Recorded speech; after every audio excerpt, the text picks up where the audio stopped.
This meeting it's 12:05 and we are in the City Center Conference Center. This meeting is being broadcast live on YouTube, Provo City Council, where it will also be available for on-demand viewing. Please be aware that the microphones in the room pick up noise of paper and other rustling objects. Further be aware that microphones can pick up side conversations. We'll begin with the roll call. Isaac, you can start us. Isaac Paxton, Deputy Mayor. Wayne Parker. Kelsey Zarba.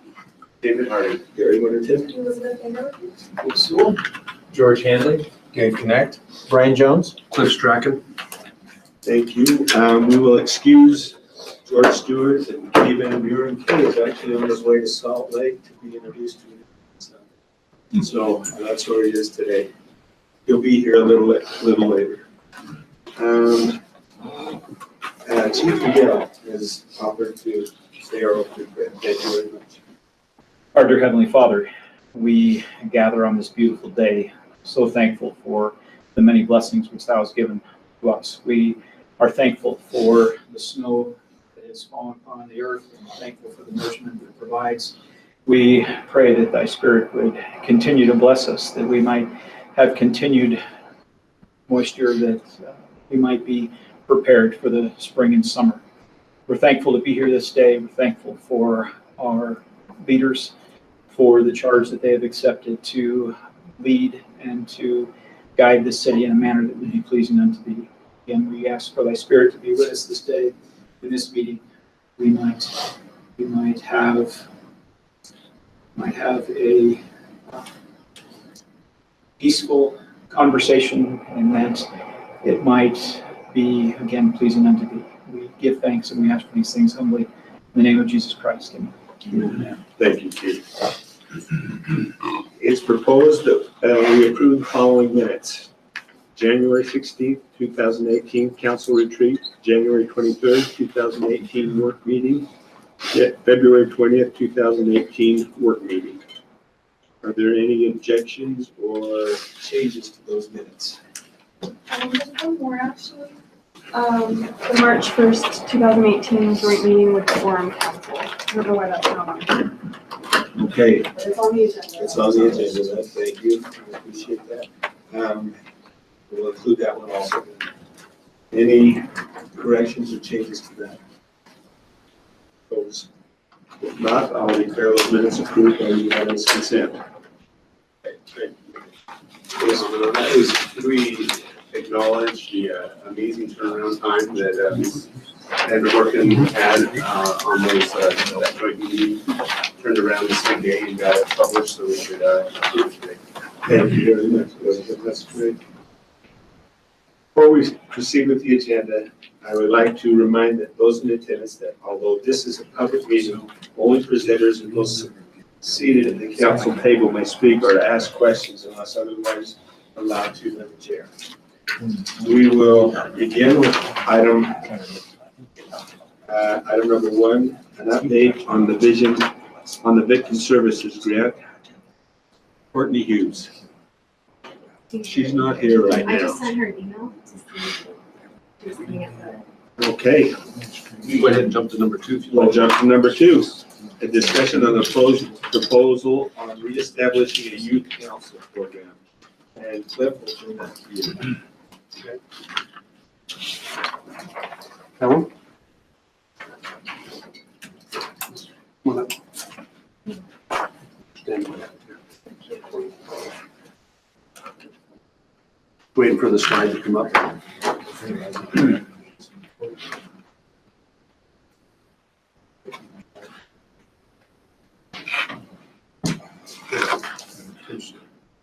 All right.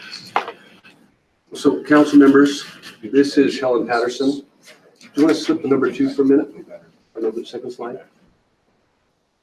Helen Patterson is a counselor at the Utah State Gear Up Education Program.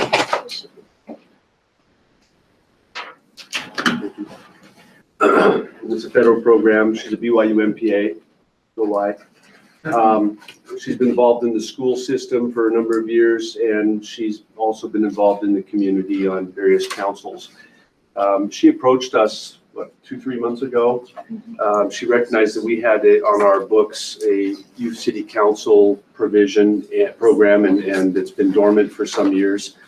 And because of her involvement in different student programs and with the Gear Up program, she wanted to make a proposal to help launch our youth council again.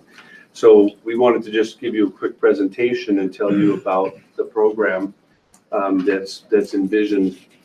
Of course, youth councils are a popular and effective way to get youth involved in local government issues. I've had 2 daughters work on youth councils in other cities, and they've just loved the experience. And they typically involve a combination of public service in the form of service projects and things around the community, helping out with city events, but also a chance for them to weigh in on issues that matter to youth within our cities and our community.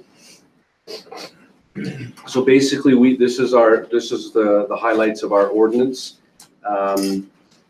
We'll operate it under myself as the executive director. We're proposing to have Helen directly involved with the kids, and basically anybody attending the high school in the state and in bona fide residents of Provo is allowed to be involved. Now, we envision doing it with the 2 high schools, Timpview and Provo High, but also with the charter high schools, Independence.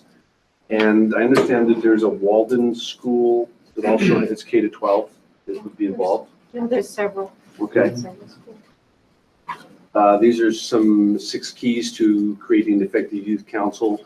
The membership we see as being the last 3 or 4 years of high school years, making sure that they have a solid core, solid way of participating, and Helen's got a lot of experience with that. She'll be recruiting from the schools and from the teachers. I've also reached out to Miss Provo organization, and there's some interest in supporting and helping with this program as well. One of the things about building youth capacity is about teaching them to be able to work in the community and support to support each other, but also to be able to deal with elected officials and city officials and others in terms of advocating for different things. And then ultimately, we want to help them be successful in the work that they do, and to have the access to the people and the resources they need. In our budget, we have about $2,500 designated for support of the youth council. And then, do you want to talk about some of the benefits? Sure. So in my work with youth in the high schools, in different organizations, I have seen that they've learned leadership. I've also noticed that they have some input for needs in the community that perhaps are overlooked because we don't listen to their voices. A lot of them also gain opportunities to put this on a resume and provide scholarship opportunities. But then also through my work with the communities that care, there's been the SHARP survey done. One of the number 1 risk factors that have been identified is a low commitment to community. And I feel like by providing this opportunity, it will connect them with the community and maybe deal with some of the other risk factors that have been identified. And then Helen's identified these as the steps to move forward. First of all, we're hoping that you will give us your blessing to move forward. She will recruit through the schools and then use the rest of the school year to establish a youth council, looking forward to next year and identify times for meetings and then to figure out how to move forward. And part of the process will be to reaching out to some of the other existing programs to see what works best for them, and then move from there. And then ultimately, this is what we want. So, do you have any questions for Helen or myself? I'm excited about this. I think it'd be a great opportunity for the kids.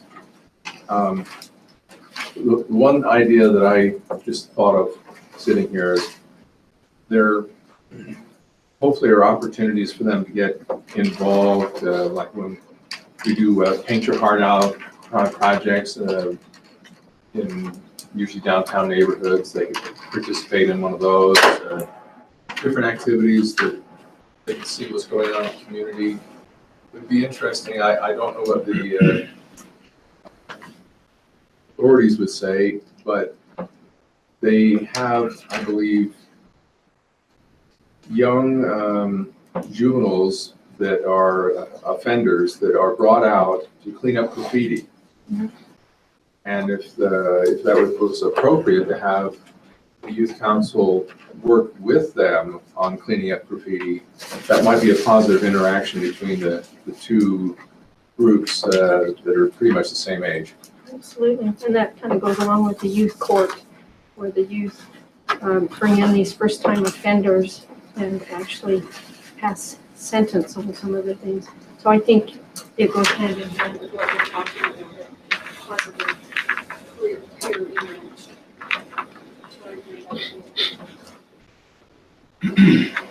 How often do they plan on meeting?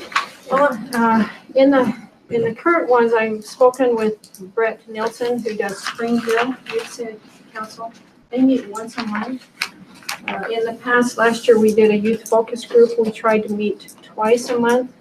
I think to get it started, I probably would start with twice a month, and then as the demands of what's happening, what kind of activity that we're involved in, it could be once a month.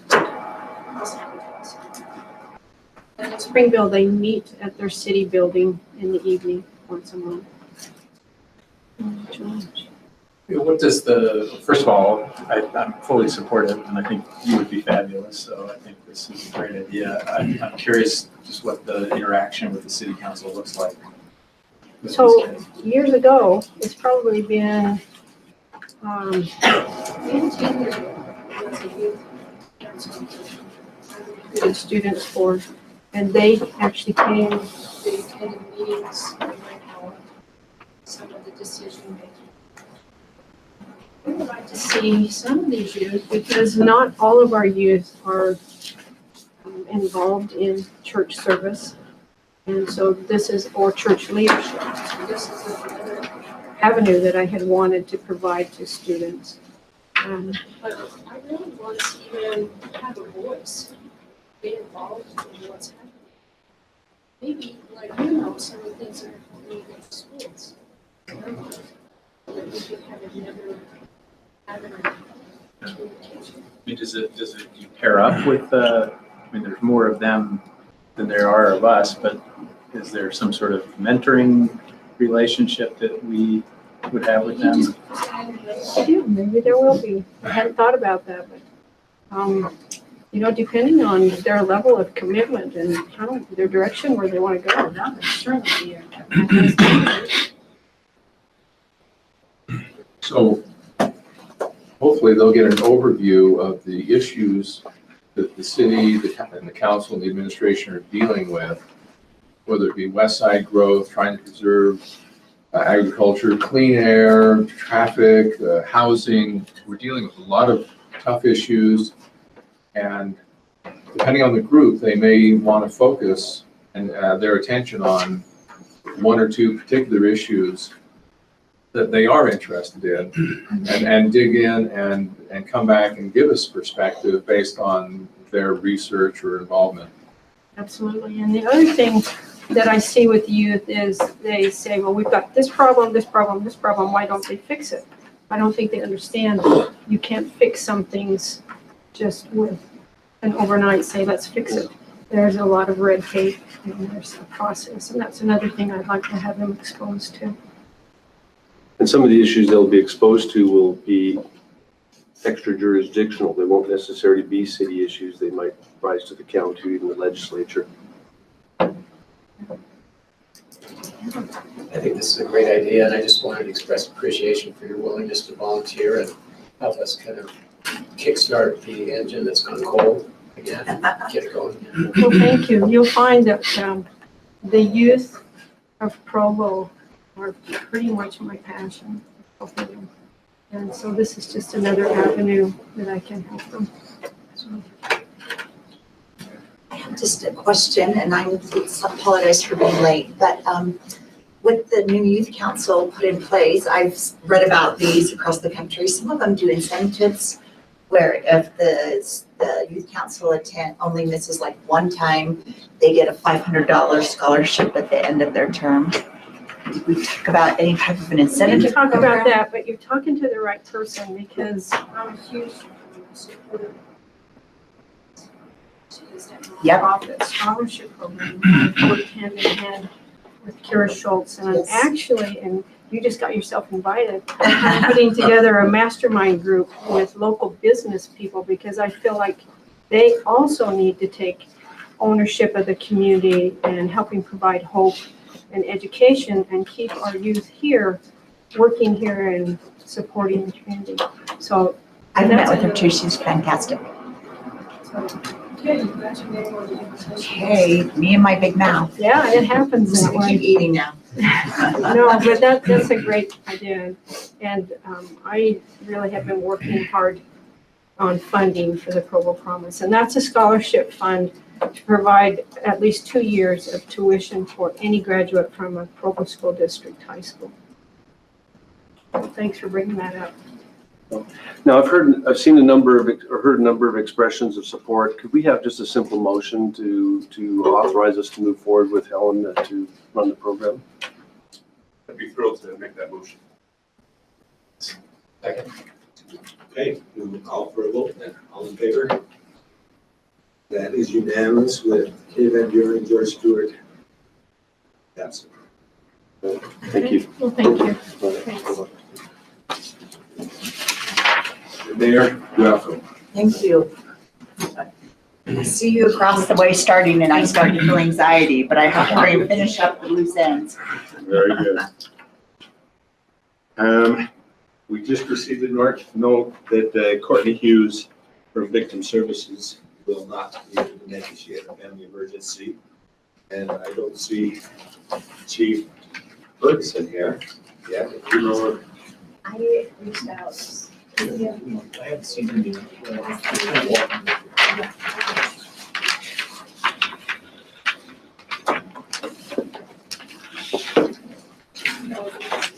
oh, Chief, no, after the fire police, yes.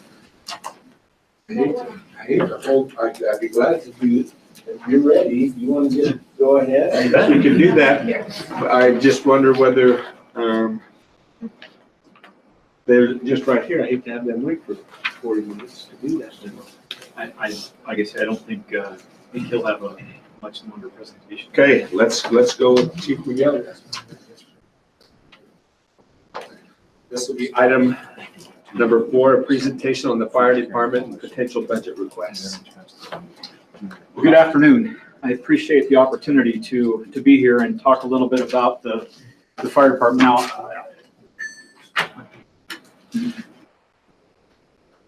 Chief is here. You want me just to continue? What's your schedule? Do you want to sit through his presentation? He has that, or do you want to just start right now? You're ready, I'll back. Okay. Thank you, Chief. Thank you. So I have just prepared a small PowerPoint about the priorities that we will be coming forward with as we move forward in the budget preparation. But I wanted to talk a little bit about this current fiscal year.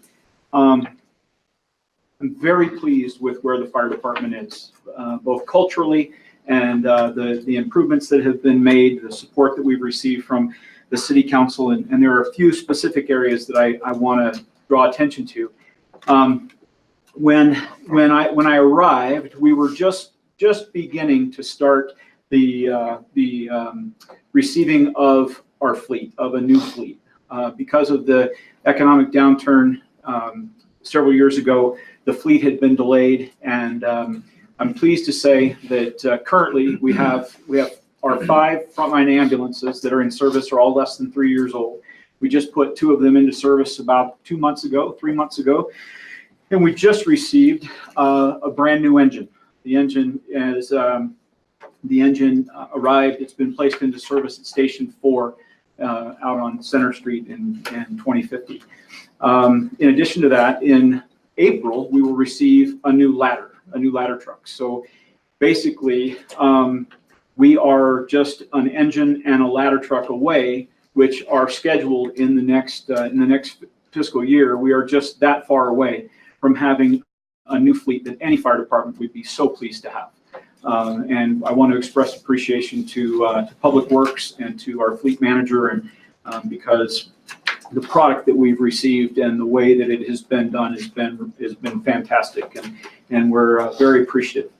Also, if you remember, I wasn't here very long, and I came before you asking for $75,000 because we had an opportunity to basically renew our entire breathing apparatus system, a product that is worth about $400,000. They were going to cover the vast majority of that. The company was going to cover the vast majority of that in warranty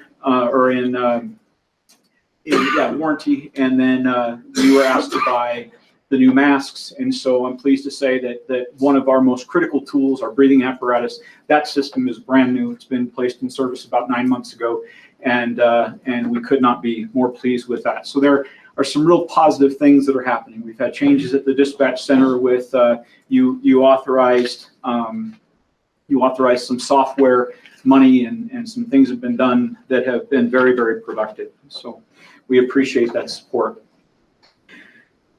One of the things we were asked to do is talk a little bit about the Vision 2030. And in the Vision 2030, it talks about response times of 6 minutes or less. We have struggled with that in some areas. When I arrived, we were struggling with that. And we found that there were a couple things that drastically helped. They significantly helped. The first one was the technology change in dispatch that I talked about. We came before you, we asked if we could have some dispatch software where the units were automatically recommended in the computer-aided dispatch. We received that. That has drastically reduced call time and the amount of dispatch time. We made some policy changes in where our units can be and how far they can travel from their stations, and those policy changes have significantly improved reliability. And with these changes, we continue to evaluate our response times. We continue to look for ways to shift our resources so that we can meet that standard, because that is a standard that I wholeheartedly agree with. That's a national standard that is really critical that we strive to maintain. The report also talks about staffing of 0.99 firefighters per 1,000 population. We currently have 0.63 firefighters per population, or 79 sworn firefighters. Now, this is a number that is for the fire department. It is not necessarily the best measuring stick. Population. There are significant other measuring sticks. One is density, the age and the type of infrastructure, and the distribution of our fire stations. And so while the 0.63 is and can be concerning as we continue to grow, more important to myself as a fire chief is what we call an effective response force. And the effective response force is how fast we can put a number of engines and trucks so that we can start affecting change in an emergency, whether that be a medical emergency or a fire or a rescue or whatever it would be. But that is really what we're looking at is how fast we can put those appropriate resources on scene so we can start affecting change, and we continue to monitor that. Chief? Yes. Can I ask a couple questions? Please. Emergency response time, what's the difference between emergency response times and effective response force? Emergency response times are how fast the first unit arrives, and we want to do that in 6 minutes or less. An effective response force is the ability to get resources there in mass so we can start to affect some significant change. The first unit on scene will be able to start the process, but we're going to need to get additional resources there before we can actually start fire attack or start making significant improvement in the situation. And so typically an effective response force are 2 engines and a truck. We're talking about getting 14 people on scene of an emergency, and we have been we've been very effective with some exceptions, but we've been very effective in getting that response force on scene. But the 6 minutes or less, that's every call. That's a medical emergency where somebody has stopped breathing, or is bleeding severely, that's every call we roll on, is to get at least one fire unit there within 6 minutes or less to start affecting change. You said we were just a little short of over the 6 minutes. What is our time? So we have actually, this is the goal is 90% of the time. And we were running in about the 65 percentile. Now we're running in about the 80 percentile. So just some changes in dispatch technology and some changes in how we distribute throughout the day and where we go and just some policy changes have kept us closer to home and improve that response time. We'll continue, obviously, to monitor that. As call volume goes up, that becomes a little bit more difficult because system reliability can then become a problem. If the fire engine that serves your house is off serving someone else, then you've got a longer wait. So the higher the call volume, the less the system is reliable. But we're going to talk in just a minute about something that I think will an investment that could significantly change some of that. The last thing I want to talk about is there's been a significant amount of discussion and planning on the west side. I don't think it's a secret to anybody that as the west side builds out, we're going to need a fire station, Station 6 in the northwest. When we talk about firefighters per 1,000 and we talk about effective response force and an initial response, that fire station, when that fire station is put into service with an engine and an ambulance, we're talking about an additional 15 personnel, which take us obviously much closer to that 0.99. And again, I don't want us to get hung up on that 0.99 in the fire service because it's more about distribution and the use of resources. This also is probably not a surprise to anybody. Station 2, I've worked to try to find out all the different dates. Station 2 dates back to the 1950s. It was a house that was then converted into a fire station, and it has exceeded its useful life in our opinion, and for a lot of reasons. Standards have changed, firefighter safety has changed, staffing levels have changed. There's been a lot of things that have changed in the last 65 years, and so we are hopeful. This is one of, and probably our number one discussion point of our budget this fiscal year, is to talk about how we might start the process of replacing fire station number 2. Now I have a couple of handouts. Sorry. This is, well, let me back up. About 4 months ago, we received authorization and a little bit of funding to hire an architect, and it's an architect that we're very familiar with here in Provo with some of the projects that we've done. And we asked them to come in and do a couple of things for us. We asked them to come in and do a site plan, asked them to do a building program, kind of what we would need, how many square feet we would need, and we asked them to do some elevations. And I'll go ahead and jump to an elevation. Now this is nothing more than a very beginning of an architectural placement of the building on the lot out there on Canyon Road, and then a cost estimate. And what you have in your hand right now is a cost estimate. The cost, backing up, the projected cost is somewhere between $4 million and $4.5 million. And the reason for the delta is that we are proposing an option of a community room. There is the almost $500,000 accounts for about 900 square feet of community room that would be based right in this area somewhere, with community parking that would allow the neighborhoods to use the building, would allow us to do public education, allow us to take our CERT programs and some of our Stop the Bleed and CPR programs out and do that, allow scout groups. There's an overwhelming pressure right now in the community for people to find places to meet. And we thought that this would be a terrific opportunity to build a place where the community could gather and meet and kind of call their own. Yes. And we're seeing that in the neighborhood program, where the school district is reluctant or wants to charge us money, and it's harder, or maybe it's Christmas vacation or whatever reason, it's hard to schedule the schools or it costs money. And this wouldn't cost money. There'd be a separation between the community room and the fire station. We would make the community room available, and it would be, we'd make contact with the neighborhood chair or whoever, here's how you get in, lock your door on your way out if in fact we're on a call, but typically at night we wouldn't be long before we'd be back and be able to secure it. So we think it would be a great neighborhood enhancement to the fire station.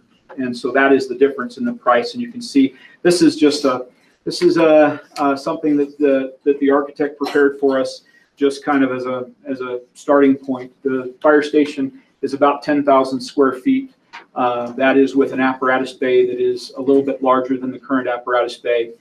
Station 2 is critical for a couple of reasons. Station 2 serves BYU, it serves their football games, their basketball games, Temp View and Provo high schools. So we have a spare ambulance out there, a reserve ambulance. It is also the station that is responsible for our mountain rescue team. So there's mountain rescue vehicles out there at that station, and so we're proposing some larger apparatus space. I want to talk about the comm center, Provo 911, just for a second. As you know, when Chief Ferguson became the interim chief, I was asked to take over the leadership of the 911 center. And we had been working together with the police department and Provo 911, and we're excited about where we're headed. We're excited about some of the changes that are taking place. We're excited about the engagement of the employees, and we actually are having a lot of fun. Staffing, it was a few years ago that you authorized 3 new positions in the police department. The police department then allocated them to the communications center. We still have a recruitment and retention issue. It's getting better, but what we have started to do is you're going to hear a little bit later about the Innovation Fund, and one of the awardees of the Innovation Fund is actually a program that would start a dispatch academy. It would give people kind of an introduction to the career of being a dispatcher, and the idea is to kind of light people's fire and have them follow up and maybe come and come to work in Provo. And then the other thing that we've begun doing is aggressively lateral hiring. Our neighbors love us for this. We try to pick the highest fruit off the closest tree, and but we are aggressively seeking those with experience. We've had several that have moved into the area, whether somebody's going to be a student, or we've had several move into the area, and they have, we've been successful in bringing them into Provo. A couple of budget items that you'll hear about as we go through the budget. The first one is that we, for the first time, Chief Ferguson and I would present to you an autonomous Provo 911 budget. It would not be tied to the police department. It would not be tied to the fire department. It would be a standalone budget. It would have its own, all of its own costs, and we'd make sure that was divided out so that it would be able to cover all of the needs we have. Right now, it's easy if there's a need in dispatch. It's not easy, but it's common if there's a need in dispatch to look within the police department for funding and find that and find some of that funding. And what we'd like to do is it serves our police department, serves our fire department, serves our public works. We would like to see it stand alone and have a little bit different leadership structure, and we will bring that to you. But you'll see an autonomous Provo 911 budget.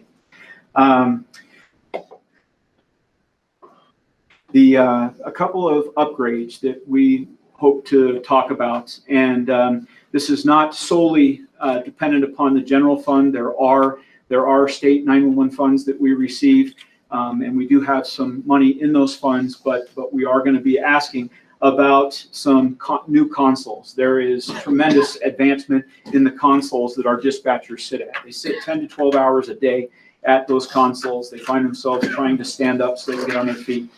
The new consoles they have their own lighting system. They raise, they lower. They even, a very popular feature is a very simple treadmill that goes under there, and they can actually walk while they're, and this is proven in many dispatch centers to be a real popular thing. And what we want to do is we want to provide working conditions and an environment there where first we get them and then we keep them. We want them to be as comfortable and as cared for as we possibly can. And then we were talking about call processing time and system reliability. And we have talked, and there is a product out there that allows the dispatcher to ask a series of questions on a medical call. Upon asking that series of questions, they can make a determination through this software as to whether we've got a serious medical call or we've got something that might be less serious. It doesn't matter. We're going.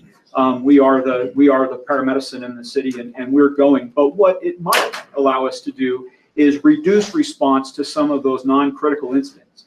If we reduce response to those non-critical incidents, then we leave a unit in service, and therefore system reliability increases. So if we can better triage our calls and make better decisions about how many resources we need to send, then we are very likely, it's been proven all over the country, that we can increase system reliability with the current resources that we have if we're smarter about how we triage these calls. Does that mean you only send one vehicle rather than two? Correct. To some emergencies.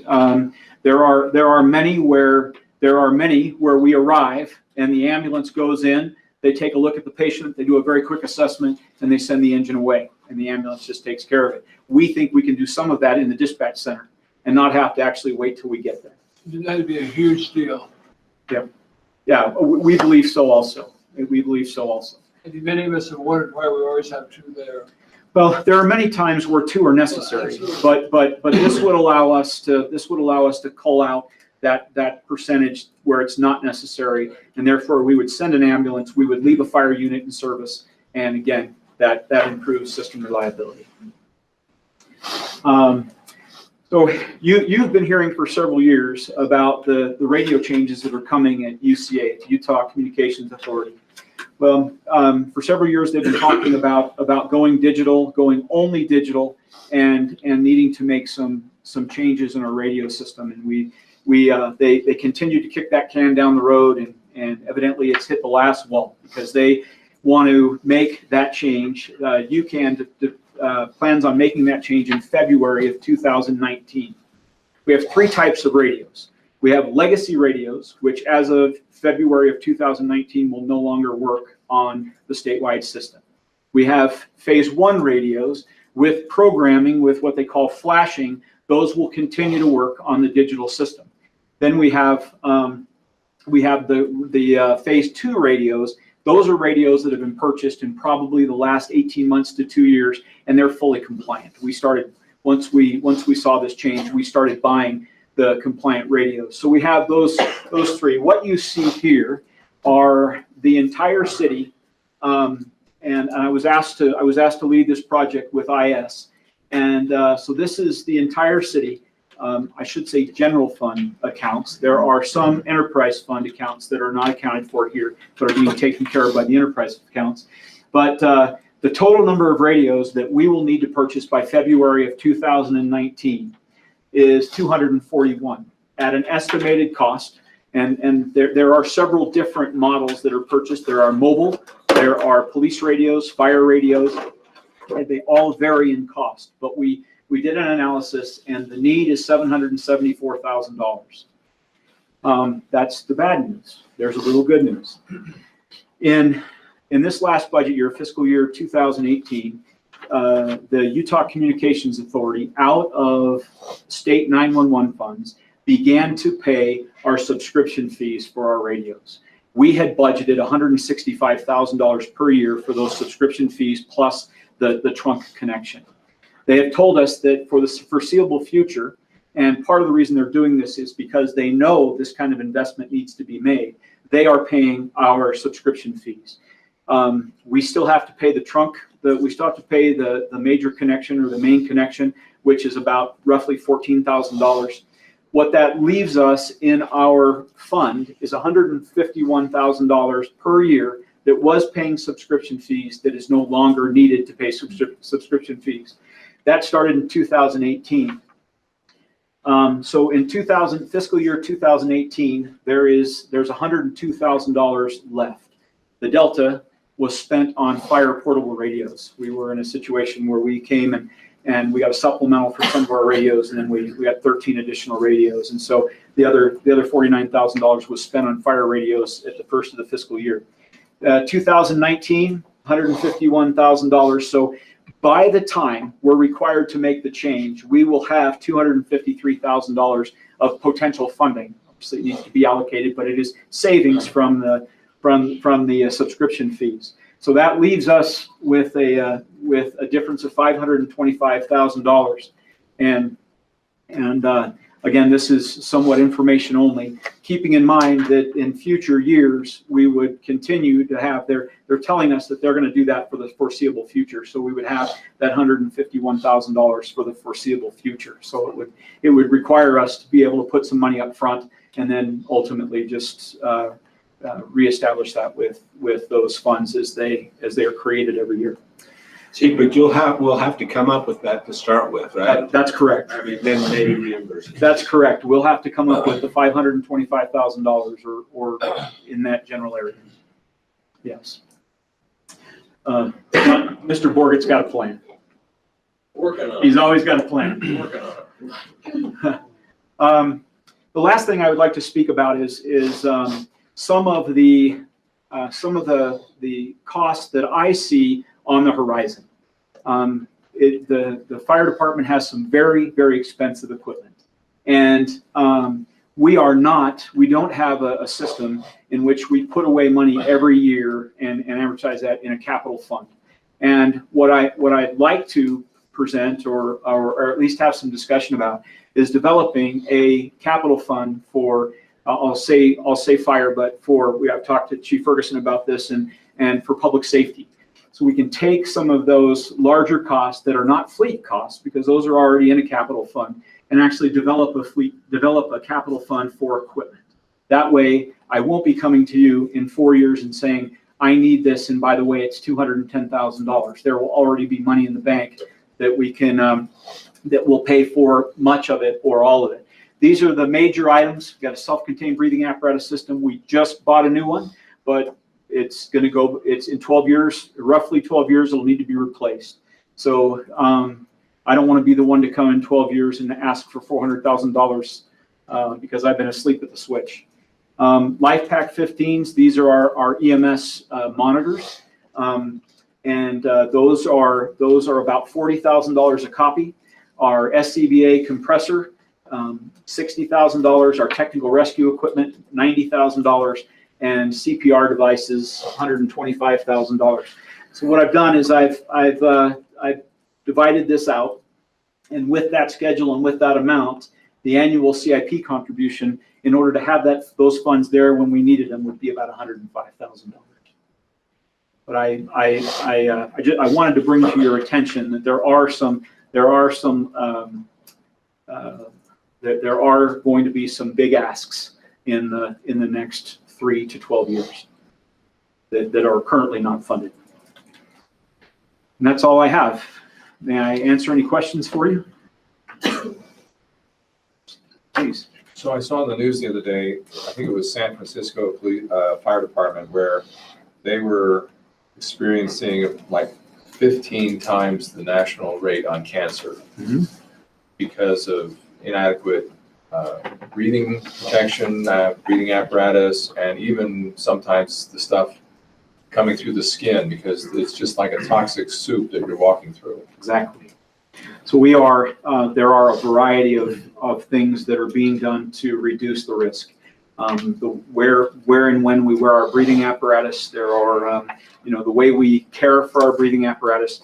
San Francisco they're a great they're a great litmus test for this, because there was a long time that San Francisco, we were wearing breathing apparatus 10 or 15 years before San Francisco would put it on. They'd put it around their neck, but they'd only use it if things got really intense. And I think the fire service in general is recognizing this risk, and we're wearing our breathing apparatus sooner, we're wearing it longer. We've even gone, there are even systems where they have wipes. They have wipes where, you know, instead of wiping off your sweat with just a towel, they have these wipes that is supposed to clean out your pores and get some of this stuff off of you. How we store our equipment, again, how we wash our equipment, we're we very much improved the care of our equipment when it gets dirty.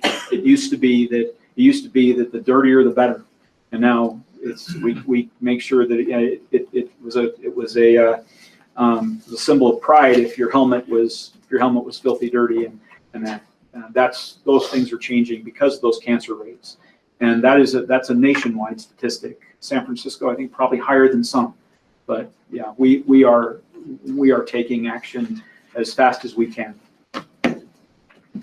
Yes, Dave. Just a couple thoughts, feedback. I am interested in that plan. I think with that ongoing savings, it seems like it should cover it. I just want to make sure that we have a plan and execute that plan. And then the other thing, let me just commend you for that idea of the capital funds looking ahead at not necessarily fleet, but other large costs, and making sure we're paying for the services that we're consuming. That way we don't have these big speed bumps later on. I appreciate that. And I think everything I've heard in the 2 years I've been on the council, that's something that the council has encouraged and appreciates. So thank you. Thank you.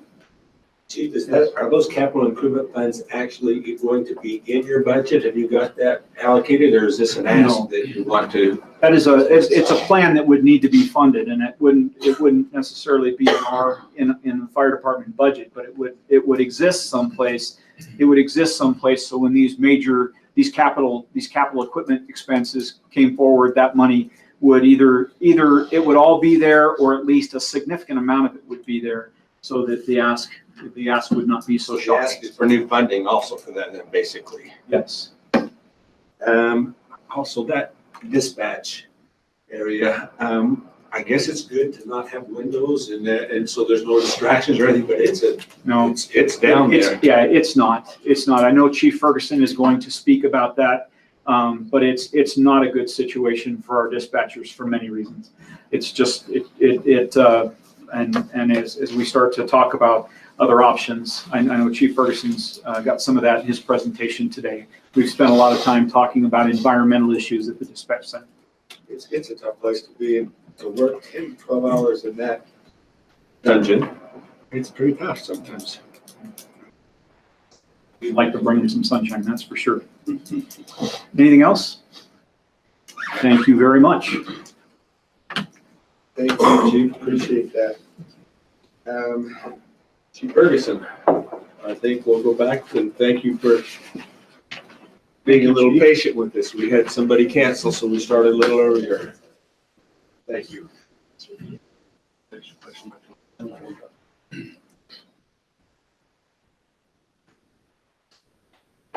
I'll say right off the bat, I appreciate Chief McGill and working with him. He's been a good mentor for me as a new chief. Thank you for hearing from us today.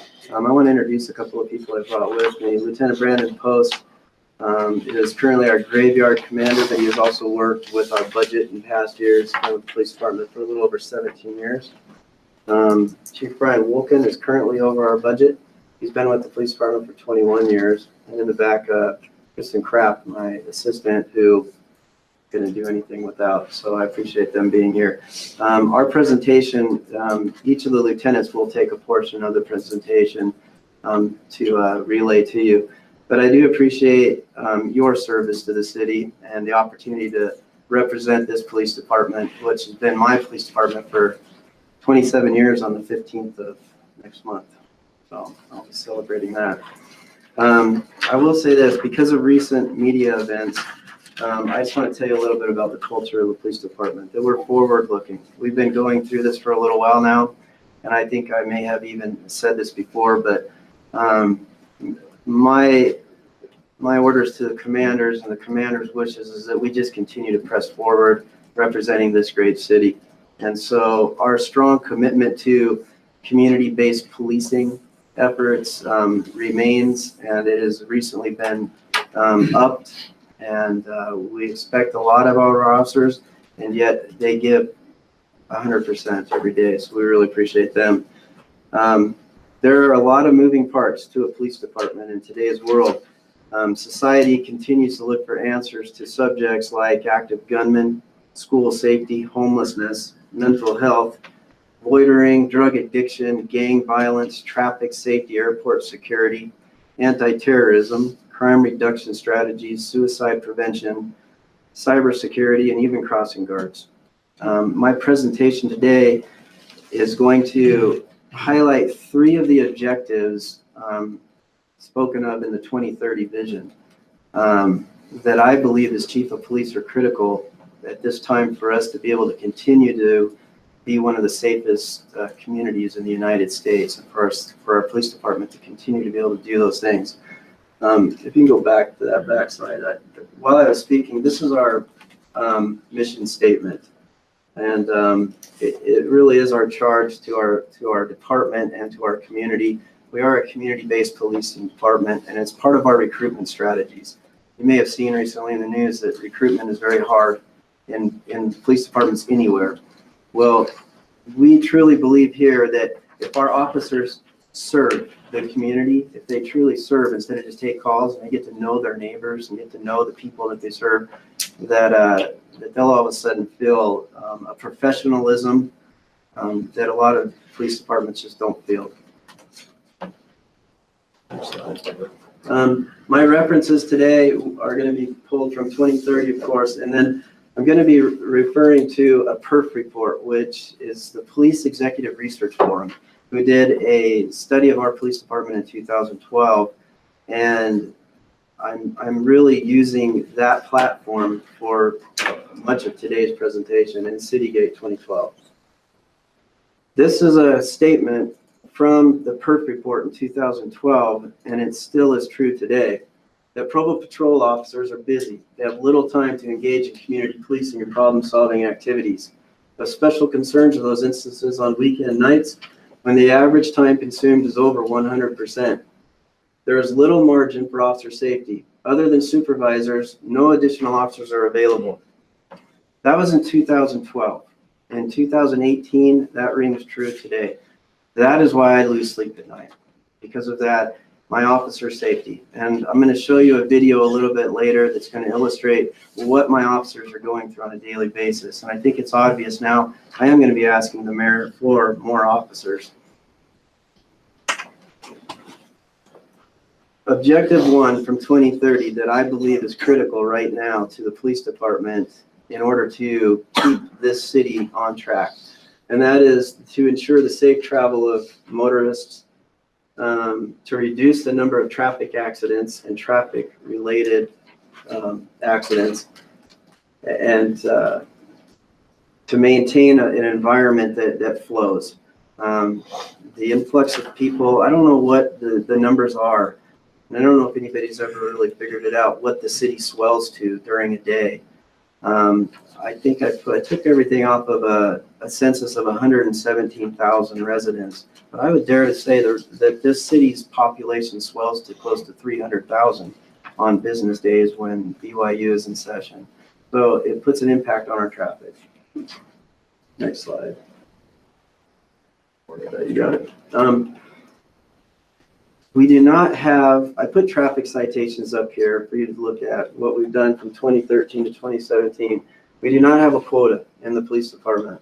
However, the lack of citations that we're issuing shows why we have 2154 traffic accidents last year, 2 of which were fatalities and 640 of which were injury accidents.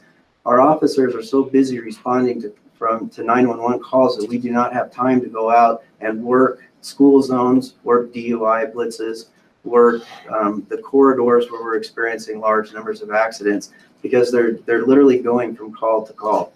And so I put this graph up here because I believe it illustrates that our tickets have dropped off because we don't have time right now to pull over cars and to enforce traffic violations, which lead to traffic accidents.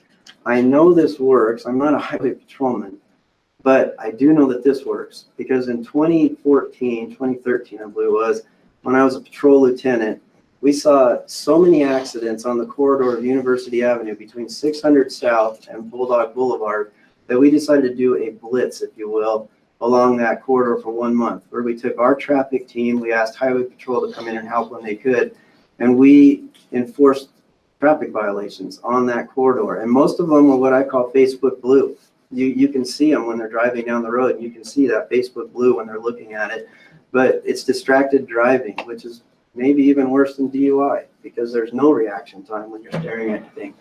We pulled over cars, we enforced violations, we educated citizens, and in 1 month's time, we reduced traffic accidents by 37%. So I know that our presence has an impact on traffic. Right now, I have nobody dedicated to working traffic. I have 5 officers that are selected to be on a traffic team, but they're so busy taking 911 calls for service that they don't have time to go out and effectively work corridors and do these projects and try to reduce traffic accidents. Objective 11.1.1, gangs. To create, by 2030, to create a community where youth and their families reject gang activity and where gangs do not exist. In the past 18 months, we've had 2 gang-related homicides. This weekend, we had a stabbing victim go into the ER. Stabbing victim would not tell police who he was or who stabbed him. We knew who he was, and we knew he was a documented gang member, but what we didn't know is who he was going to do retaliation on. That was on Friday night. On Saturday night, we had a home invasion at 960 West Center, where the victim from Friday night stabbing went in with a friend and chased the individual who probably stabbed him out of that residence, shot 1 round off at him, and that individual was able to flee to the Maverick where a deputy was at and summon help. Now our victim from Friday night, the gang member that was stabbed, is now our primary suspect who we're trying to find. We have a gang problem in Provo, and so to get Provo to a point where we have no gangs in 2030, I'll show you the next slide, what we've identified in Provo. These are actually gangs that are identified as having a tie to Provo. Either the people live in Provo, their family members live in Provo, but we have an estimate between 50 and 200 documented gang members in Provo right now. And a documented gang member in today's world is responsible for home invasion robberies, drug distribution, prostitution, human trafficking, graffiti, you name it. That is what a gang member does.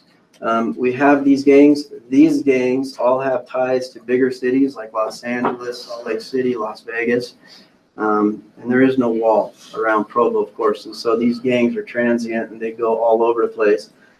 You can see in 2014 how many gang arrests and contacts that we were able to make. And it's because in 2014, we had 2 of our school resource officers that were able to spend a large majority of their time working gangs and addressing gangs.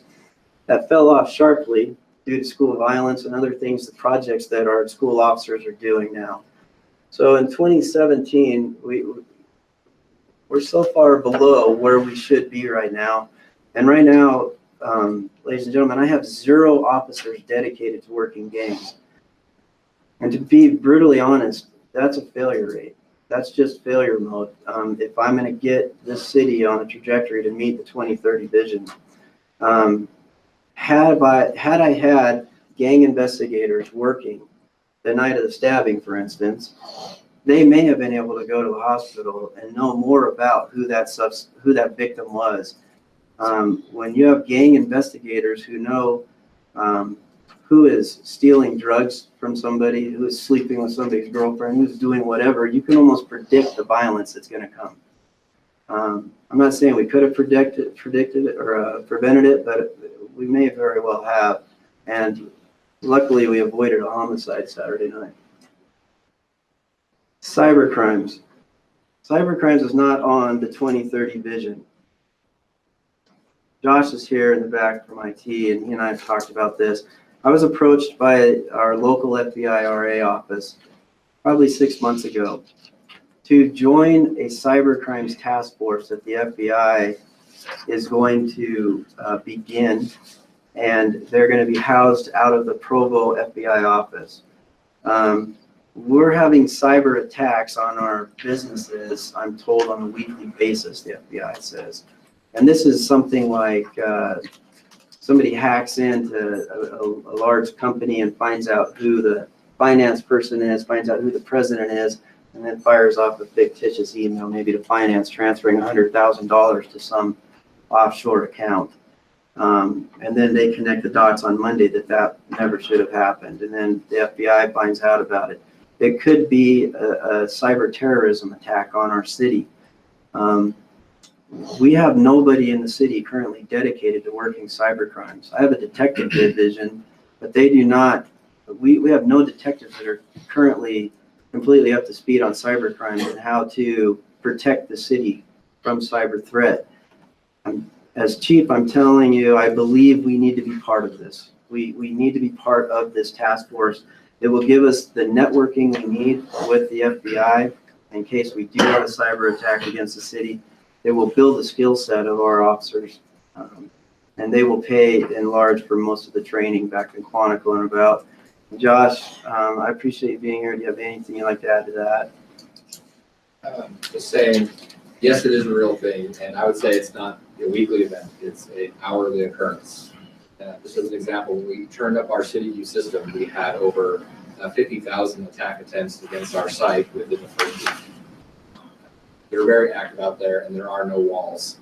So I know the FBI, the reach they need, and they also need to reach here to work with our big departments. They can prosecute crime locally. Thank you. Before Lieutenant Post talks to you about national averages, I want to tell you from my heart what's going on in the police department today.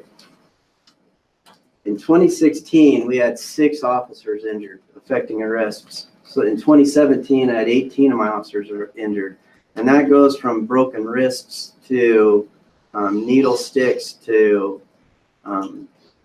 banged up knees, anything, and it takes these officers out of play. So they're not able to be out in the field working and backing up other officers on calls for service. But it also does something to their spouses mentally when they come home injured and they know that it was affecting an arrest. The spike that you see in August of 2017 has an interesting date. That's also the time that Operation Rio Grande went into effect. It affects us here in Provo, what was pushed out of the Rio Grande area. The front runner train we didn't have in 2012 when that statement was made that 100% of my officers' time, we didn't have the front runner train at that time. Our mental illness has spiked. Our transient camps have spiked. We're spending an estimated 60% of our community policing units' time is being spent right now with dealing with the mentally ill and with the transient population. Our officers are getting hurt, and I can't tolerate that. That cannot continue to happen. When somebody is intoxicated on methamphetamine or a hallucinogen, or they're mentally ill, and they decide to fight back, they have supernatural powers at times, and it may take 5 or 6 police officers. And when I go out into a patrol shift, our average shifts are 6 to 7 officers per shift, covering the entire city. And if one of them is at jail down in Spanish Fork, I'm down to 5 officers to try to take down somebody high on drugs or mentally ill. We get hurt. Next slide, please. I'm going to show you a quick video. You'll recognize this as 920 South and University Avenue. This happened on January 31st of this year. And this is what I mean with what my officers are dealing with now as a result, most likely of Rio Grande, and pretty regular basis, not always this dramatic.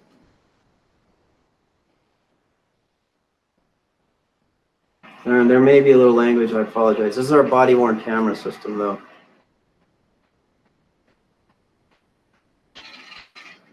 This is a male who just, I believe, stolen some property from a store.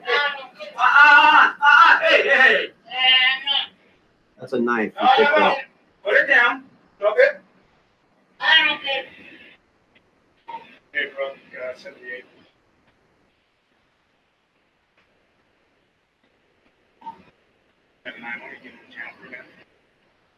Hey!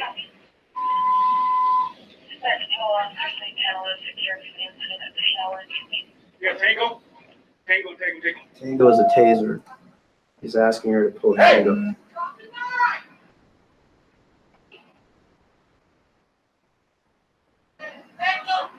It's okay. No, go to Tango. I don't have a Tango. He didn't have a taser. Hey, drop it. Hey! Vamos a poner español. No, back up. No, back up. No, drop it. Reload and go again. So we don't have to shoot this guy. Hey! Vamos a poner en español. Hey! Acuéstese, por favor, señor. Acuéstese, por favor.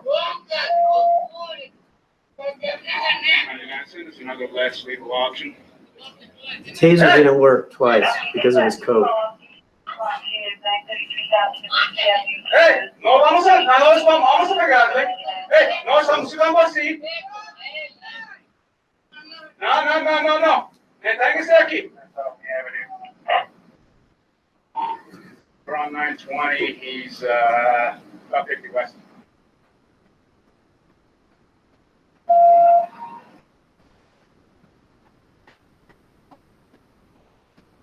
Stay on the side. Pull your cartridge and put that thing away so in case we have to shoot him. No. Dennis, stay back, please. Hey. No, está bien, no se preocupe. Aquí estamos para ayudarle. No estoy manejando. Ese es para mí de protección. Is he a constant problem? That's all right. Bien. ¿Quieres hablar con ella? Está bien, no te preocupes entonces. Pero yo le dejo hablar con ella primeramente, pero tiene que desecar este cuchillo. No, mire, si lo pongo aquí, aquí. Se lo meto, bien, aquí estamos. Está bien. Échala el cuchillo. Échala el cuchillo. Echa el cuchillo. Right side. Johnny, whenever you're ready. He's chased. He's attached with that knife. Hey! Again!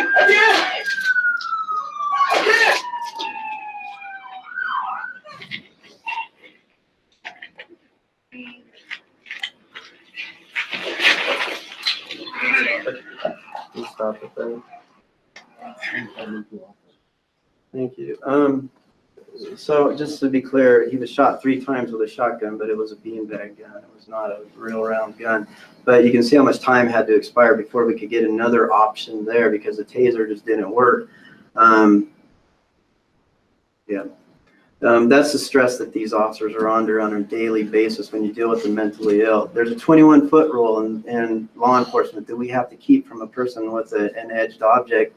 It's been proven time and time again that somebody can cover 21 feet and get to me and kill me or inflict mortal wounds on me before I can shoot them and put them down. That's why those officers did an excellent job keeping that. They had to go into traffic and worry about cars possibly hitting them and keep the subject in sight.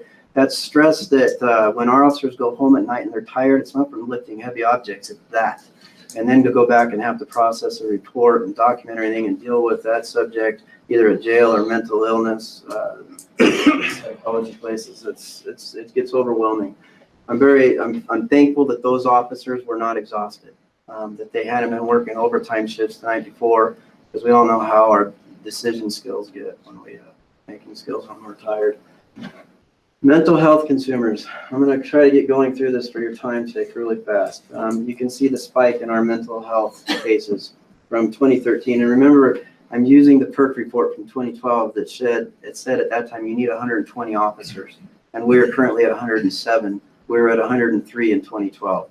So at 2012, we needed 120, and I've asked you for this before. I'm telling you today, I need 120 officers to effectively police this city. Next slide, please. These are our transient cases and how much of a spike that we're dealing with them right now in the city. This is an impact on everybody.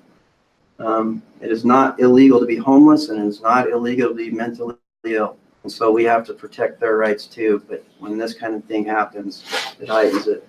Next slide, please.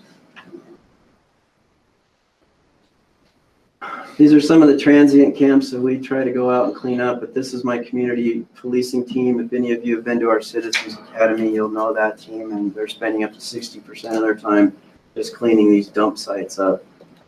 Next slide. I'm going to turn the time over now to Lieutenant Post, who has a small part of the presentation here. Chief, can I ask a quick question? Yes, sir. On the video that you were showing, how many officers were there initially before the second? One officer approached, and then he called for backup, and you saw the female officer arrive. But then they were out of options because the taser didn't work, and that's why he said, somebody get here with another less than lethal option before we have to shoot this guy. They were running out of options. Yeah, and he started to charge a couple of times. And they could have shot him, and it would have been justified. And I couldn't be more proud of them. Chief's asked me to cover just a little bit. We were asked to obviously go over the 2030 vision. One of the objective 11.2.2 says that we need to maintain a number of police officers and firefighters per 1,000 residents equitable with the national standard and proportionate to the level of community growth. Chief Miguel kind of touched on this, that there's problems with just measures of how many officers, firefighters per 1,000. However, at least in law enforcement circles, what's nice is the FBI with their uniform crime reporting data, jurisdictions across the country have to report to the FBI all of their data, one of which is how many officers they have, the population they do. So the FBI does a chart and takes into account, well, if you have your New Yorks and your Chicagos, and they actually do it per 10,000. They have 42 and 43 officers per 10,000 residents respectively. So they have so many officers. If you did just a national average, it would be skewed so far. It would be an inaccurate number. So they actually will take it and do it along your city's population. And if we look at where we're at for a city of 117,000, broken down for what our actual city size, FBI is saying we should have 15.9 officers per 10,000. So then I just wanted to pull to show where the other large cities in Utah rank. You can see Salt Lake is 22.4, and something to know about Salt Lake, why they're so much higher than everyone else, like New York, Chicago. The large cities tend to have more officers per 10,000. But for their numbers, Salt Lake also takes into account that they have an extraordinarily large population swell during the daytime, and they want to make sure they have sufficient officers to police that population swell. Like Chief mentioned, I mean, the number I've always heard is that our population swells to 300,000, which we do not take into account our numbers. I'm not going to go through and read, but you can see that, at least for the large cities that I pulled, we're at the bottom of the list. For a long time, we have been, and I don't mean this as a slight, but we've been lackadaisical about adding officers and keeping up with our population growth. Lieutenant? Sir? With the number 8.9, how do we deal with BYU police force? Is that hard? How do we deal with this? So this is, and I'll tell you, okay, so I'm the graveyard shift commander, like you said. So this also, which is a good point, it doesn't take into account, between UVU and BYU, conservative estimate, we've got to have 30,000 students living within our city boundaries. That number also does not take them into account. BYU has officers, but a significantly larger portion of the students live off campus than on campus. BYU only polices on campus. BYU has some good officers, good people, but lots of times at night they tell us they can't help. In fact, in the last week and a half, we've asked twice. We had a minor traffic accident involving one of our police cars. We can't investigate our own accidents, so we asked BYU to come help us, and they said no, they couldn't.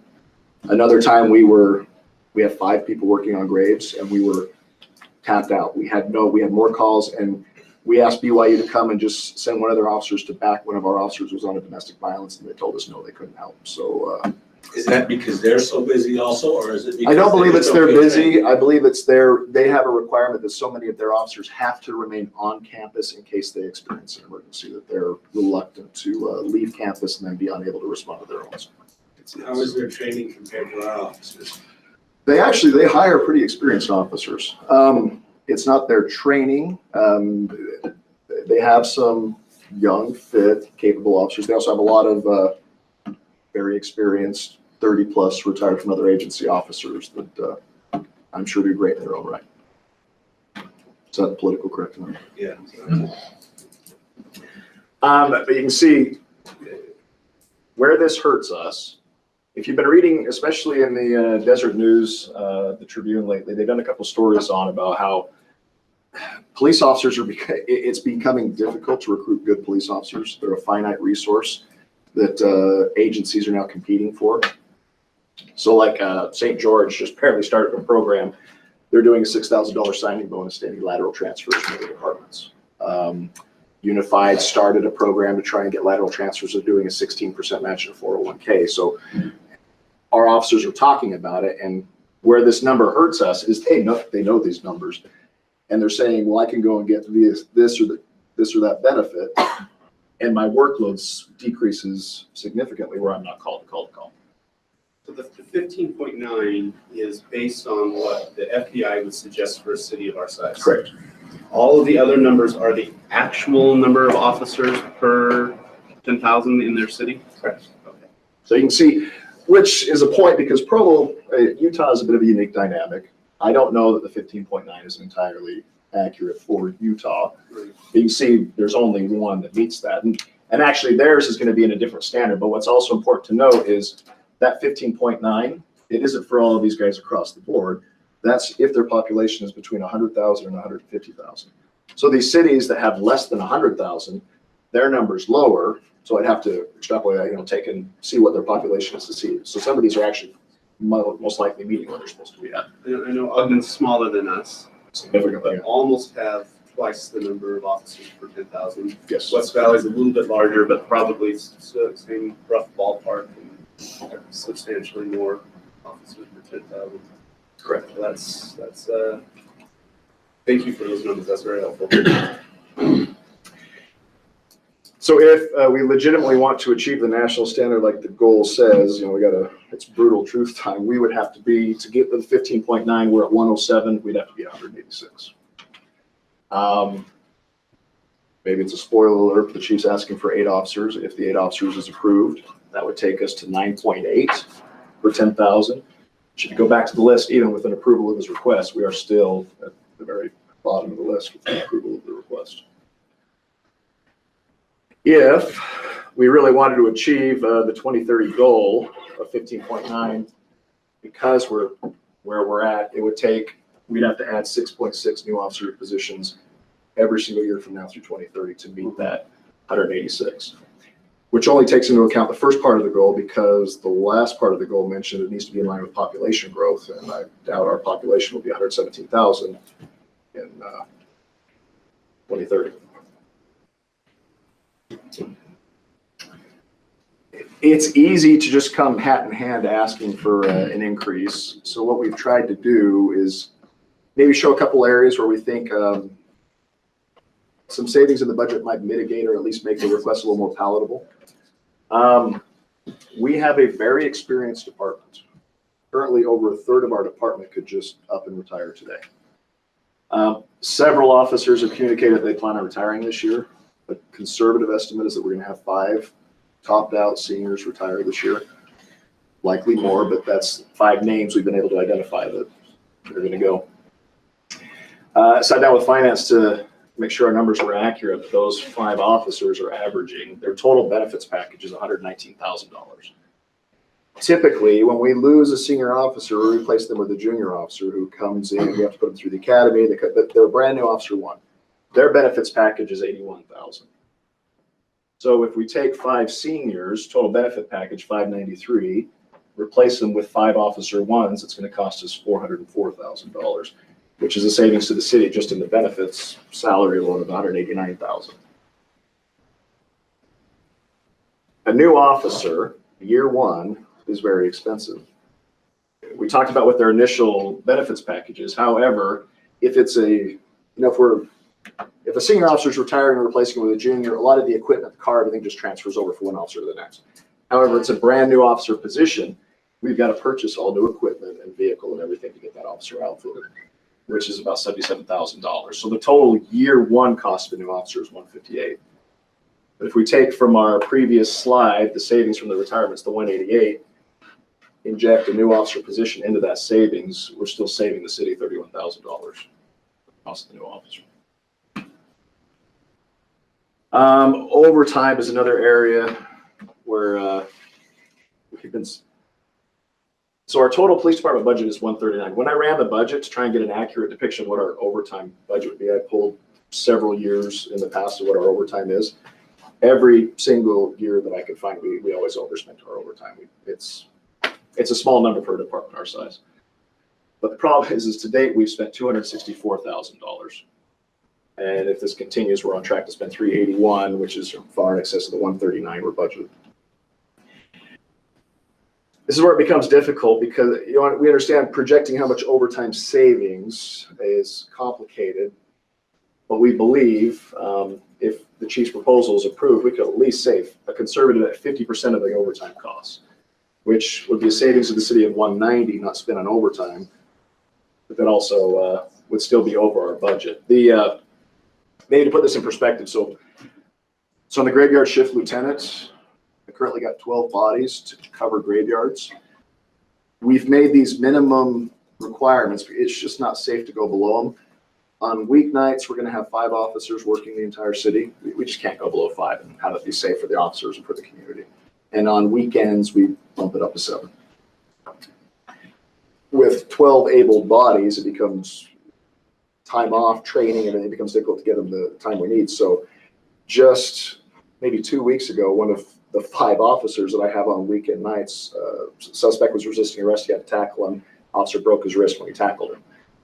That's 20% of my staffing I just lost in one incident.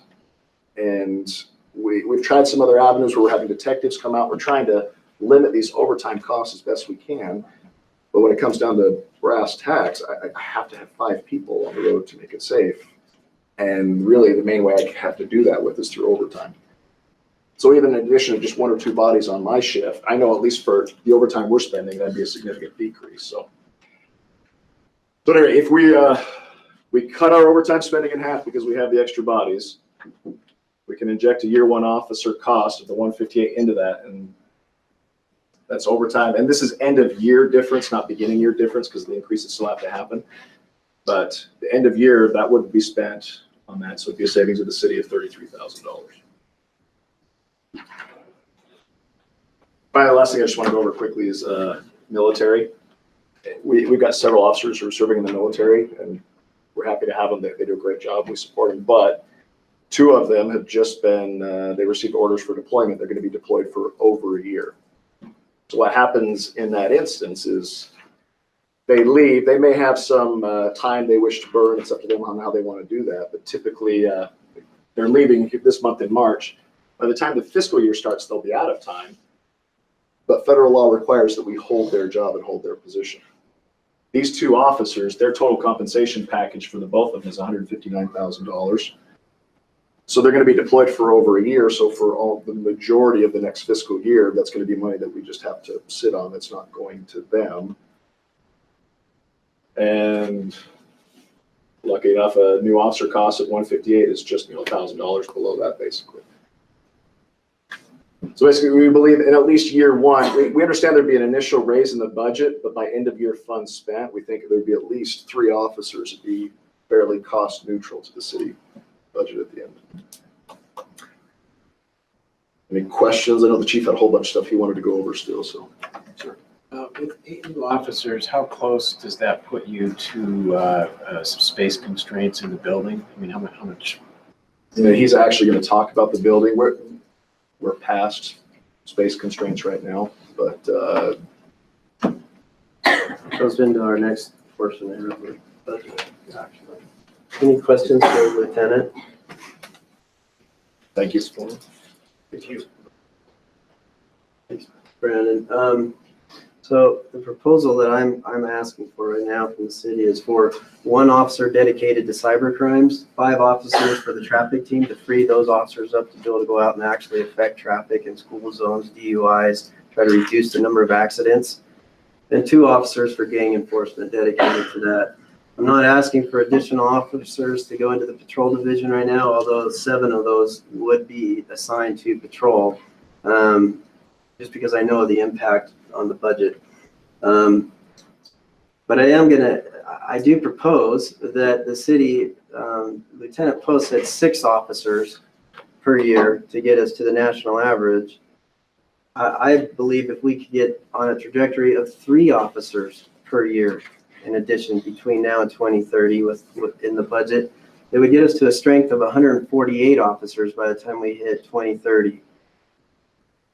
I believe that we would have a strong police department at that point in 2030 if we did that. Chief, and this is a hard question to ask, with the national average, I think of our community as a great community. Aren't we different?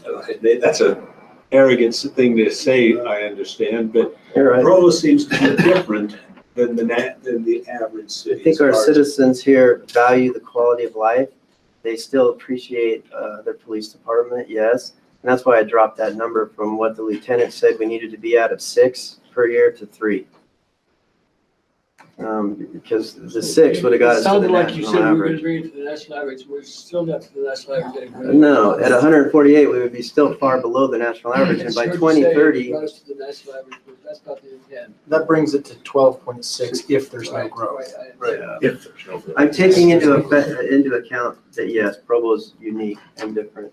And yet, a broken wrist is a broken wrist, and a gunshot wound and stabbing is the same thing, and it does happen, so. Do we know the projected 2030 population of Provo? I mean, I've seen numbers on Utah Valley, but I don't know if I've seen anything. Yeah, we can do that. So I'm ready to switch gears, if you are, for a moment away from officers to our actual public safety facility, and I'm going to really try to go through this fast. Currently, the building right here at 48 South 300 West, and I welcome any of you to come over and take a tour, if some of you have done. We're in 22,000 square feet. In the PERF report 2012, it identified that our police department needed 65,000 square feet to operate effectively. I have an entire division that is at 48 North, 300 West, that I've had to rent building space over by the convention center, if you've seen it. And so we are far outstretched this building. I have safety concerns. My concerns are the safety and security of our staff and of our citizens and of our guests that come to visit Provo Police. I'm concerned about earthquakes. I've heard people talk about earthquakes, and I am concerned about an earthquake. I don't have a contingency plan for the police department other than a motorhome. For a place to go if we were to lose this building. And my in-custody arrests and outside security. I'm going to go over some of those things right now.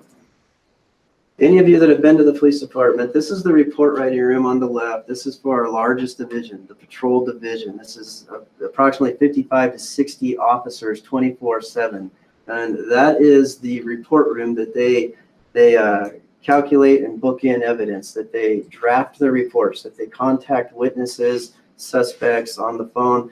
And you can see how tight a quarters that is. That was an office when I first started. It was a lieutenant's office. It's been converted into our report writing room. On busy days in the wintertime, it's a germ fest. It's disgusting, and it's just a disgusting environment. And in the summertime, it's extremely hot because these windows are all we have to try to ventilate that room. And if you want to talk about recruitment and retention, that's a killer to me. Officers see that tight space that they have to work within, and then they go to other buildings, and they see the police departments, and there's open space. They have room to put their stuff about and to actually do their job, prepare reports for court. We're using closets. I have one closet left in the department to convert into an office. This closet this was the broom closet when I hired on at the police department. It's now an office. This is a huge concern to me. These are our 2 interview rooms. This is where we bring subjects into. And if you were to go out that glass door and take a button hook right and an immediate left, you come to the top of these stairs right now. Those 2 rooms are where I bring people who are wanted for homicide, rape, robbery, child molestation. And that's where we do those interviews and we conduct them. People that have everything to lose and they'll go for it. Right here at the bottom of the right-hand screen, you can't see it, is the drinking fountain that our legal department uses, the bathroom that our legal department uses. If somebody were to walk up here in the middle of the night, they could walk into that courtyard from this south parking lot and with a weapon take out my 1 guard that is sitting there and free their friend or suspect. And we do have cartel members in this community. We do have bad people in the community. And so that is a huge concern as chief of police that I need to tell you about. That if somebody got free from one of those interview rooms, I would have possibly an active gunman within the city center, back out into the community, or somebody could breach that door very easily and come in and assault us and try to free their friend, family member, whatever. Evidence. This is another area of grave concern. This is the long range. This is the old gun range where we used to shoot and qualify our guns. We've had to convert our gun range into an evidence storage facility. It is not made for this. It's a damp area. We've had pipes that have burst on the outside of the building and water has gotten in, and it could damage this evidence, which we have to keep on homicides forever and on suicides for 100 years. We have to keep that evidence and we have to preserve it. You can only imagine what will happen if we have evidence destroyed in a homicide case because we were the custodians of it and it was damaged in our building and we lose a homicide case. Also, my evidence technicians tell me this is their last storage area, and within 1.5 to 2 years, we'll have nowhere to store evidence in the building any longer. So we're grossly outgrown our needs. This is just another shot of our evidence. You can see I have mold growing in the evidence room. It is not a climate-controlled room. I can't have mold growing where I have clothes with blood and objects with blood. I can't have it. I'm very concerned. I have open wires, open electrical areas and sewer that are in the evidence area. I don't know what to do here. When we outgrow this space, if I have to rent a space from somewhere in the city, then I have to staff it with an armed guard 24 hours a day because I can't have narcotics and other critical evidence away from the police department. This is the building some of you have all seen. I have an entire division north of us. It really hurts the continuity of the police department to have that. This is the dispatch center. Chief McGill said I was going to talk about it. This is the entrance, the Covey Center. This is the entrance that our dispatchers use every day to go into. It's a basement. It's a flood potential, but it's also a safety concern. Primarily, our dispatchers are females. They come to work at 5 o'clock in the morning. They park on Center Street. We have transients about. We have Elizabeth Salgado that went missing from right there in that area. And we have had a real-time experience. A year ago, a transient male was seen on camera, and he walked down these stairs and right about here placed a very large suitcase.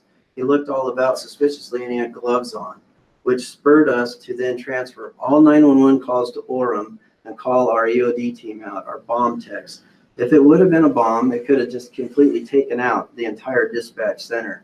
The guy should have never been able to get that close to us. He shouldn't have been able to. Turns out it was a transient. He was looking for a place to store his clothing so somebody wouldn't steal it. But it required about 4 hours for our dispatch center to be completely shut down. We had to send everything to Orem. Luckily, we were able to do that, but it overwhelms their center. So it's not a safe facility. There's no security to it. Police cars. I've had police cars attacked right here at the police department recently. These are 2 cases in point. This one out front, and you can see that this is an overt act against police, period. We know what happened in Dallas not long ago where they shot the police department up, And there are attacks going on nationally against police officers and police departments, and it's happening right here. We're having our cars damaged. We're having attacks on our personnel. We're not a secure facility. Recent attacks on police cars, people loitering in the underground. You've all been in the underground. Our bomb techs tell me that is this being recorded? It's on broadcast. Well, we're not secure. We're not a secure facility, and I have a lot of concern. I should have asked. We've had a female personnel solicited at the top of the stairs 2 weeks ago. Some gentleman in a truck wanted her to get in and go for a ride right in front of the police department. We've had fights in the police department lobby.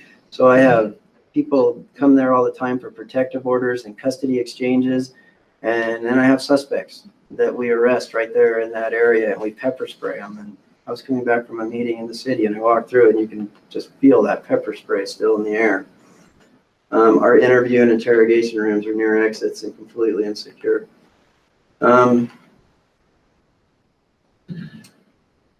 So before I have Lieutenant Wilkin go, and unless you guys want us to cut off, I know this has gone over time, and I'm sorry for that.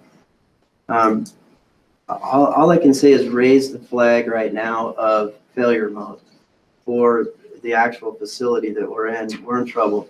I'm in trouble with evidence, and I have no place to put my cops. I have one closet left. I do not have, and that is huge when it comes to recruitment and retention. It's huge just when it comes to the well-being of this city. And so I appreciate your time. Chief, how much more time do you feel like you would like? Can I have 5 minutes just to tell you about a couple supplementals that you may see from Lieutenant Wilkin? Okay, thank you. We'll keep it to under 5. Okay. One of the things that we didn't mention when we talked about the overtime and the amount of overtime that we're using is that we're doing everything we can to eliminate the need for overtime. One of those is that we have a rotating list that we pull from our detectives division and other areas to fill patrol slots when they're needed. That way we don't have to fill them with overtime shifts. However, that pulls a detective, say he has to work a day shift one day, it pulls him away from his cases that he has in the detectives division. So there's that ripple effect there. Some of the things that we're going to ask for next year, we've tried to be conservative on this because we are asking for a lot, but we're looking at a LexisNexis online reporting system. This reporting system allows people to call in if it's something that they don't necessarily need an officer to respond on, say a bike theft.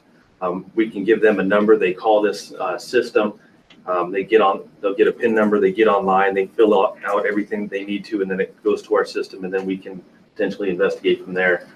We anticipate that it'll be a 15 to 30% reduction in call for service for officers based on what other cities are seeing with this. However, the cost for that system is $21,000 per year, and that's an ongoing cost every year from then on.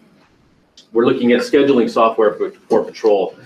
Currently, our patrol lieutenants, such as Lieutenant Post, are still using paper and pencil to figure out scheduling and then putting that on an Excel spreadsheet. It's very, very archaic. The scheduling software that we're looking at, it's $4,000 a year, and it's an ongoing cost, but it allows the schedules to be completed online, goes out to officers' phone. And one of the potentials that we see with this is that we'll allow officers to do more shift changes, where if we need an officer that needs some time off for something, he potentially could put in a shift change. Someone else from another shift could say, you know what, I'll take that. If you'll work my shift on Monday, I'll work yours on Saturday or whatever. And we think that'll reduce the number of overtime shifts. Less lethal systems. Currently, our less lethal that we use, you saw in that video, are our tasers and pepper spray. Those are very, very close in weapons that we have to use. There's new technology out there called pepper ball guns. We currently deploy some that are the rifles, but we have very, very few of those. We have new ones that are out that are small pistols. They would take the place of the tasers, and they're effective out to 65 feet. So in that video that you saw, our officers could stand off a little bit farther and shoot the suspect with less lethal projectiles that are like pepper balls, but they kind of explode. Then you have pepper spray. We don't have to get very, very close. So new technology, we want to look at that to replace most of our tasers or half of our tasers with pepper ball guns. I'm not a fan of tasers. They don't work as often as we would like. And so the paper ball guns, I think, is new technology that would be beneficial to us. And then finally, our body worn camera system. I apologize for that video. It was a little choppy. I'm not sure why. But our body worn camera system has worked flawlessly. We've had it in place just over a year since the council approved that, and it has worked great. However, we found that we need to increase 10 cameras per state law to outfit a few more officers, which obviously has an ongoing cost of $12,000. However, so far, since we've put those cameras into place, we've reduced our court time by $4,000 for court time and overtime for officers. Talking with legal and prosecutor's office, they say it's become beneficial. We're actually reducing court costs or court time quite a bit because of the cameras and the evidence that's involved. So what we will ask for in addition to this year's budget is at least $44,000 just in. Before you move, can I ask a question? Yes, sir. Why would those be supplemental? Those are necessary things. Why aren't they in your regular budget? We haven't budgeted for them in the past. It's just things that we So need. it has to go through supplemental? Yep. And that changed program goes through supplemental. So your less lethal system, you're talking about replacing half of the tasers. It says 15,000 for a first year. Are you planning on, I mean, are you planning on replacing all the tasers at some point? I don't believe so. It's still in its infancy, so we're trying to decide how we're going to do that. But It was a one-time expense this year. One-time expense this year. However, the tasers are an ongoing expense. Tasers are very, very expensive because they don't last very long. Is it 2 or 3 years they have to be replaced? Every 5 years. Every 5 years. The training on them costs $100 per officer per year, where this new system is a lot less expensive. It's easier to maintain, and it doesn't cost as much to train the officers. So an average patrol officer would be outfitted with either a taser or a pepper ball system? Yeah, like I said, we're still looking at that, but I would say either one. We don't want them to carry both of them, one or the other. And I think we would probably leave it on a preference, what they would prefer. But again, it's something that we still have to look at and work over. We have a demonstration on that next week. And so after the demonstration, they may say, the chief may say, we're going to replace all of the tasers with pepper ball guns, or, what are we going to do here? So. Yes, sir. So if you are wearing a thick overcoat like that guy was and it stops a taser, will it also stop the pepper ball? No, the pepper ball has two parts of it. First, you have the pain compliance because you're getting hit with that pepper ball, and it hurts just like that beanbag did. But also it pops like a paintball because they look like paintballs, and you have that OC powder that goes up, and it's just like being sprayed with pepper spray. So not only do you have the pain, but now you have it in your face, and the officers just kind of stand back a minute, wait for it to do its thing, and then they can go in and take care of what they need to. Very, very effective tool. Even up close? They are effective up close. Or effective up close. Yeah, or effective up close. And they're effective accurate up to 65 feet, probably a little bit further than that. I'm just thinking of when you're dealing with somebody in the confines of their home. You can use it then too. Still not lethal. I haven't been through the training yet. I would assume they would say, not to the head in certain areas. But with regular pepper ball guns, 3 feet out, you can shoot somebody with those. Any other questions? George? Wayne, Yes, sir. is there any reason why the budget has to go that way? I mean, if the department and the administration feel like something is important enough to put in the base budget, Yes. I don't think it should actually be without the supplementals. And again, that's a policy question. As you've been hearing from departments, everyone has critical needs that aren't funded. Some are more critical than Some are more critical than others. Clearly, that's the case. And so again, we've treated it historically by bringing to the mayor all the supplemental requests and then letting the mayor make the decision about what gets included based on available revenue at the time we do the So budget. it might not hit us as a supplemental. So it might not hit you as a Okay. supplemental. It could well be funded in the budget at the mayor's request. Gotcha? Okay. Yep. Are there any other questions? Again, for Wayne, are you looking for input, or those are the type of things that we should contact you about if we feel that this is important? We're always happy to hear your input. Part of the reason why we're doing this process now is because we're still in budget development. And so if the council has strong sentiment about anything you hear in these presentations, we're happy to hear about those. Give the mayor some guidance as to what you'd like to see as the budget arrives at your desk. Such thing is good, better, best. Absolutely.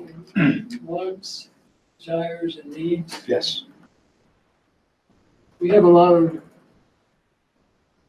goods in the budget. Good things for the city. I think it's intolerable for the city to continue on in this way with the police department. And from my standpoint, 8 officers should be a minimum, and we should find out whatever we have to do in the budget to change it, whether it's, I'm not gonna name anything because then I get in trouble. Gotcha. We have to do something about this, really do. And as a member of the budget committee, I'm gonna be very supportive of the public safety building and of having a new officer, 8 new officers, at least 8. So one of the reasons we asked, and I think you've been doing it for years, we've been asking them to be very clear with us on what the supplementals are and the incremental changes. So if they were doing it where, if you were to find that $44,000 in the budget, what we'd like to see is what did you cut or change to find that without adding it as new spending is what we're trying to identify. It's just about just understanding how the budget is changing and why. It might not be a change, it might be we have more revenue. So you can include it because we have more revenue, right? That's right. It doesn't necessarily mean a change in what you're funding other things for. Right, and part of our questioning to the administration as we go through the budget is, why is this number different this year and what's changed? And this helps us understand it. Okay. So.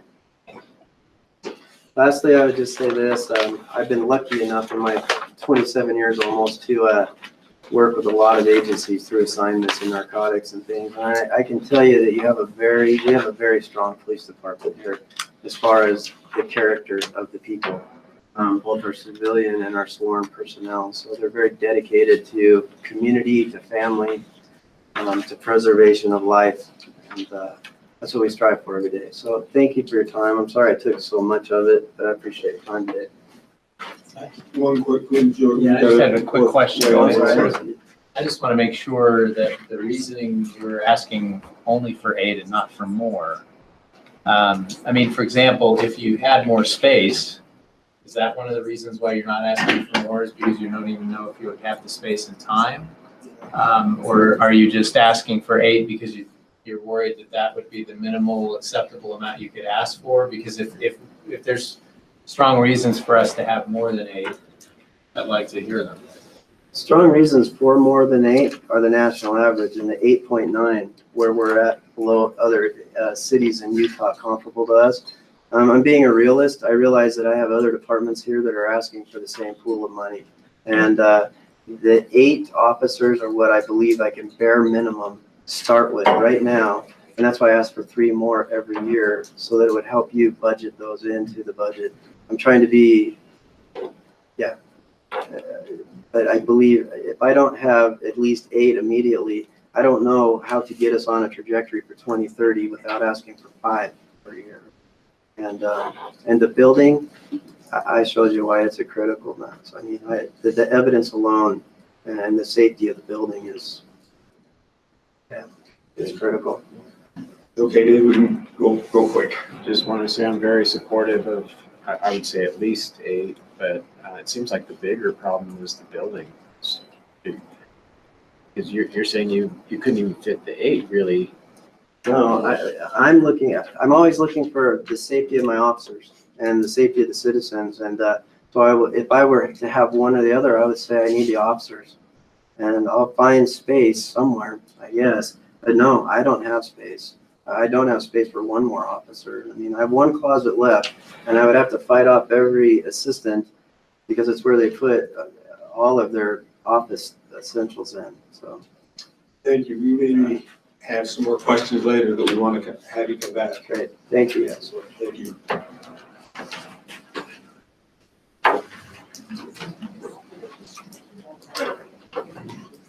Okay, we will now move on. Chief Miguel, we should have had you people a moment at a time. You're up again. I'd like to ask us to vote on with police and their needs and see some more number one priority. Is that fair? I feel uncomfortable with that, but you can make that motion.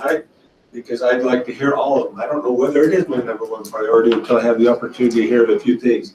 I do believe that fire, police, and public safety is probably one of the major things that are. Not probably, Gary, it is the number one priority. Is the number one priority, and I appreciate that. But I would like to, if you would like to make that motion, I guess we can do that. But on the other hand, I do think, to be fair, I think I'd like to hear some other things also. Make the motion. So a second, what's your motion? And then we can see if there's a. Motion is that we just express as a council on number of priorities, public safety. Public safety. So is that, we're looking at a priority then, rather than, do we add that as the number one priority? Are you saying number one budget priority? As I listen to these presentations, it's certainly my number one priority. For budget, I mean, budget priority. Budget priority, yeah, without question. And I think the administration needs to know if it is or isn't, because then they could maybe look at some other areas in the city that are gonna have to take some cuts, so we can meet that priority. Thank you. And this would cover both police and fire. Public safety, dispatch.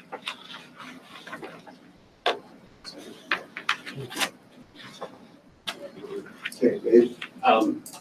I may just stepped out, but Wayne, I feel strongly that we have neglected these services for far too long, and I very much support the presentations that have been given. I'll be voting against the motion, not that it's not the number one priority, but I think we're in a very good process, and I'd like to let the process continue on. So I'll make my personal views known to State my you. motion that up to the presentation we've heard this far. And I also consider how important the sewer system is that we're in. I think that that's a really important issue that we're dealing with right now. So we got challenges. What a blessing to have. We got a lot of work to do here. And to say, and I appreciate what you're saying, George. I agree with what you're saying. It is a huge priority, and I'm looking forward to the administration. Personally, I'm looking forward to the administration bringing these things out, seeing their priorities, and recognizing this is huge for us, Wayne. So, we have a motion on the table in a second. Any other discussion on this? Dave? I'm really sympathetic, George. I think I'd rather wait until we get to the very end of all the presentations on the budget, kind of like Jerry's saying. You have that thing, the sewer on the west side, which monetarily is so huge. And I'm not sure how to prioritize. Let's say general fund. General fund is Separate. So I have similar feelings, and I would prefer to wait until we've heard all the presentations, but if we are going to vote on this number one priority of what we've heard so far, I'd really have to agree with what we've heard so far, so even over the sewer treatment. Yeah, I mean, it's kind of hard to compare those two because they're both important, but yeah. Well, we do have a motion, and George, do you have any comment? Well, I think we're all in agreement that it's a very high priority, so this might be kind of a moot point in terms of what it ends up resulting in. And I'm pretty confident that we're going to support this when it comes down. But I do feel a little more comfortable if we had more time to. I just don't know what it means to say this is a top priority. I know that I feel very strongly about it. Again, my motion is general fund priority. A general fund, but this is the general fund is a priority. No. Public safety is a general fund priority, number one. That excludes sewer, that excludes power, that excludes water, that excludes. Those are really separate issues. Your enterprise funds are separate issues budget-wise than general fund. Sure. Sure. And we can have that discussion. We can have, we do have he has the motion on the table for the general fund priority. Is there a second for that, I guess? Has it been second, Dave? Again, I'm going to vote against it, but not because I disagree with what's in the motion, but I disagree that it's the right time to express that. But I would still support it. I think it's fine, even though I'm voting against it. I'm not sure I understand what it means to do it now. Just expressing the administration based on the presentation we've had so far, the real priority for public safety. For general fund. And how is that different than just verbally expressing that to them as opposed to making a motion? I guess that's what I'm not understanding. What does it bind us to, or what is it? Doesn't bind us to anything. It expresses a concern on public safety. It gives the administration the direction as they go on preparing the budget. They're in the midst of preparing the budget right now. If they have to make a decision whether we take some positions out of parks or media or whatever else to fund public safety, because that's probably what's going to have to happen to fund officers.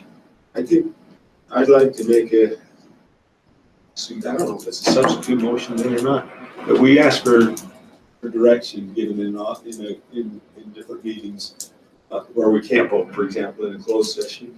Maybe it would be an appropriate thing for council members to actually express, unless you would like to still make this an official motion, George. You're asking me to do it. Okay. She would like to know. Okay. And I'm going to vote yes because I think we may be just at the beginning of will continue to be a surge in trouble and problems we have to deal with, and we have to have the police force to be available to do that, to protect the public. Okay. Let's hurry, we've got everyone on this. I'm grateful that you expressed that this was the mayor's wishes on that. If that's the case, if that's what she's looking for, then I'll go along with it. I do feel like this is very important. The only thing I would, not changing the motion at all, that's kind of the caveat that I think we have several important services that we need to sustain. And if that means that we need to increase revenue somehow, we need to be mindful of that as well. So, what's that? Okay. Okay. Any other comments? If that's the case, we'll call for a vote. Those in favor? Passes unanimously with Caleb. You're on. Do think this is critical? Thank you so much, you guys, for your presentations. Chief, thank you for your patience. Oh, my pleasure. Thank you. I come with an ask and an answer and an opportunity. This last summer, the Provo Fire and Rescue got involved through a relatively new wildland, interstate wildland program. We got involved in fires in Moab, in Idaho. We went to 2 fires in Montana, a fire in Oregon, and 3 fires in California. All of those fires come with cost recovery, both in our personnel and in our equipment, in our expenses while traveling to and from.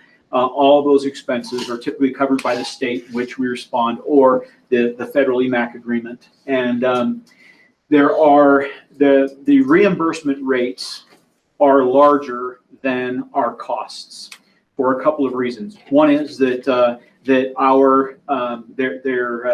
reimbursement rates are set for a very wide area over a number of states, and our salaries do not reach that level. The other thing is that they reimburse us for a firefighter's time, and we may not have incurred an additional expense.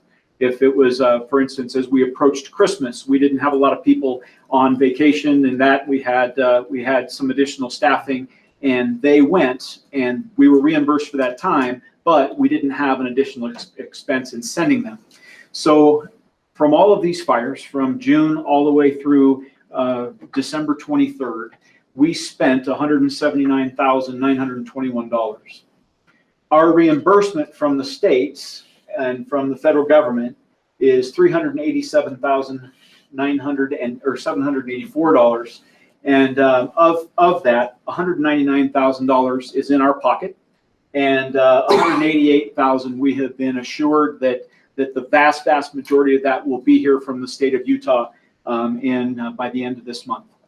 So we're, and it has been approved, so we know it's coming. It's just a matter of the sheer volume of reimbursement that they had to do based on the incidents all over California around Christmas time. So, so we have a revenue of $207,000. We are asking for the opportunity to reinvest in this program.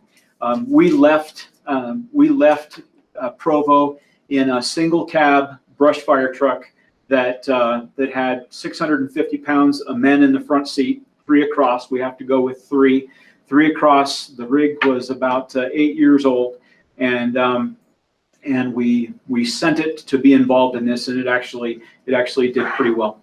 But we are asking we're asking to replace that wildland vehicle. We're asking to purchase one that is more suited for the work and more suited for the travel.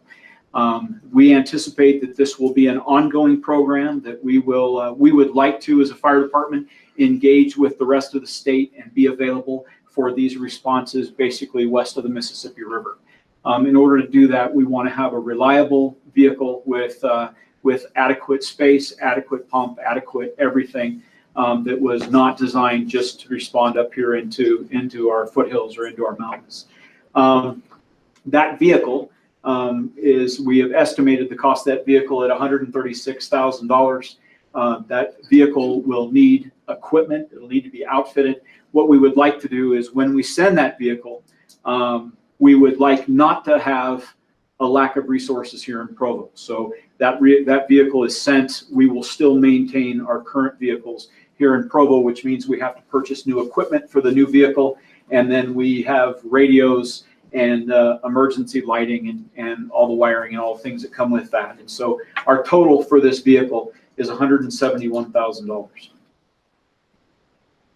Also, as this revenue started to come in, and we were spending little bits of money on Fire Station 2 and the development, we agreed with finance that we would come here and ask that a little bit of this revenue be allocated to 2 expenses that we had that were not budgeted for when we went with the architect, and that was a geotechnical study and a boundary and topography study to the tune of $6,820. That money has currently come out of our existing budget. We're hoping that we will be able to repay that. So the total allocation is $178,000 and some, and the remaining revenue to the city is $28,000.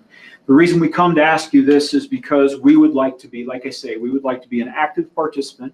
We see this as being the potential situation every summer. It is great experience, great training.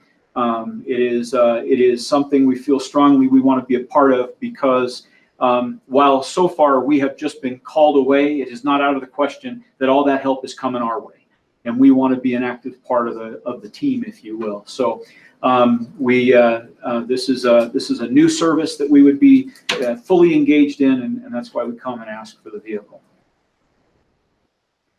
Yeah, let's go ahead. John, we have a motion today. We're bringing a resolution to you in your next council meeting for an appropriation of these funds. So this will be on the agenda in a few weeks.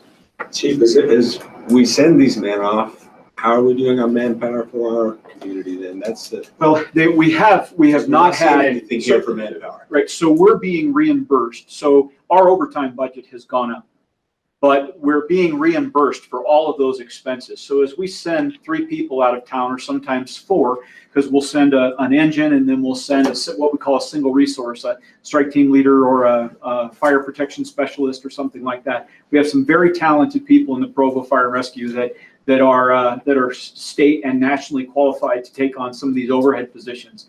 So we do end up paying overtime, but those overtime costs are paid for by the fire.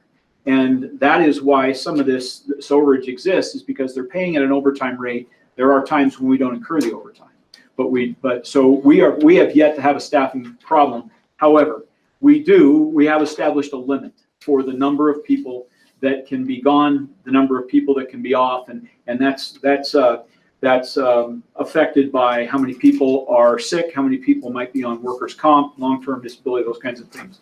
So we limit our number of people based on what's going on at the time. For instance, Christmas time, we were the month of that early in the month of Christmas, everybody's healthy, everybody's home. We were able to send the resources that they asked for. One of these responses was actually a paramedic ambulance.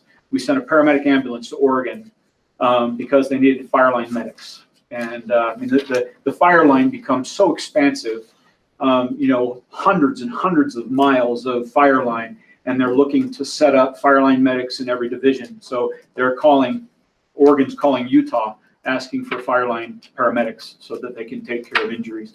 If they call, are you obligated to respond, or you just say, We are not obligated. We make a decision in the summer, basically every day. Chief Hedman and I make a decision as to what resources go up on the board. And if we do not have the resources to go, we take ourselves off of the EMAC board. So we'll just call them and say, take Provo off here, or through this. For instance, we took ourselves off the board during the Freedom Festival. We are so tapped with the number of assignments that we have during the Freedom Festival and the number of venues that we have to cover with our EMS protection that for that period of time, for a short period of time there, we pull ourselves off the board because we just don't have reliable. We're just not sure that we can get the number of people back. Given we could have at any given time during the Freedom Festival 14 or 15 people working in addition to what we have just for the special events.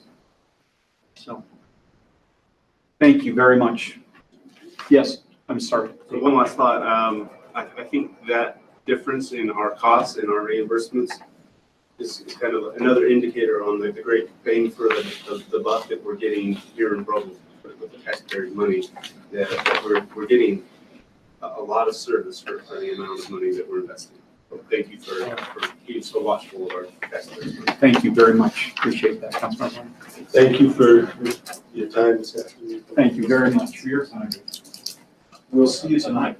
Yes. Okay, we'll move on to item number 6, a presentation on the innovation program. Yeah, you're up. Let me just quickly introduce this, and then we'll let Bree talk about the outcomes. So you'll recall in last year's budget cycle, we came to you and worked on an innovation fund effort to program some dollars that could be used by departments to provide seed money for projects that could generate significantly enhanced service, improve efficiency, look at ways of creatively solving some big problems that have been confronted in departments. And so we went through a selection process that Bree will describe to you, and we'll talk about the allocation of the funds as well as the projects that were funded. And we're actually quite excited about this. We think this has been an opportunity to allow departments to, again, things that might have been requested in the budget, mostly on one-time expenses that can be used to evaluate programs or find ways to do things more efficiently and faster and hopefully with less manpower. And so we'll let Bree kind of walk through that process with you. Be happy to answer any questions you have. So before I go into the individual projects, let me tell you a little bit about the process. So the first thing we did is draft an application that our departments have to fill out, and included in the application packet had to be a proposal. And this proposal had a lot of requirements, and I'll go into that in the next slide. But the most important part was what Wayne said, identifying a problem that they needed to solve, a problem within their department, an inefficiency, a way they could easily improve service. So something like that had to come out in their application.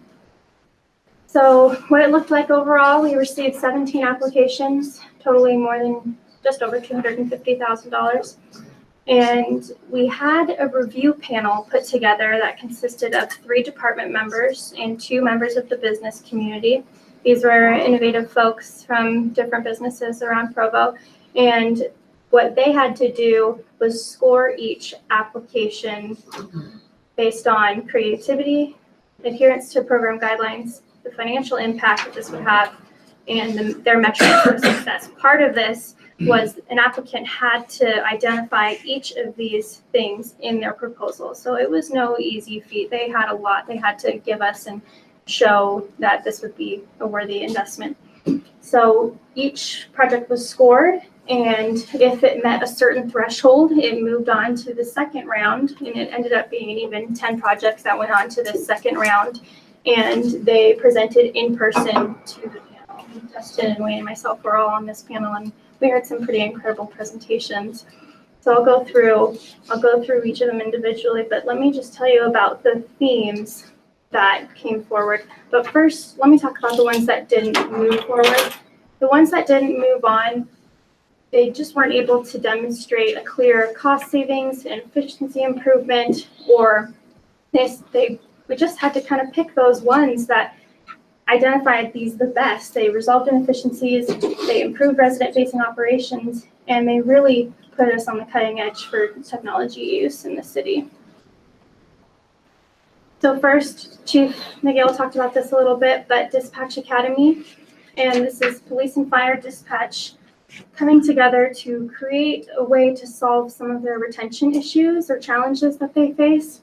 So they estimate that it costs $29,471 from start to finish hiring a dispatcher. This is the time employees spend putting up a job posting, interviewing them, and then after someone gets hired, all of the training and the drug testing, the CPR certification, all of those costs ultimately come out to this pretty significant number.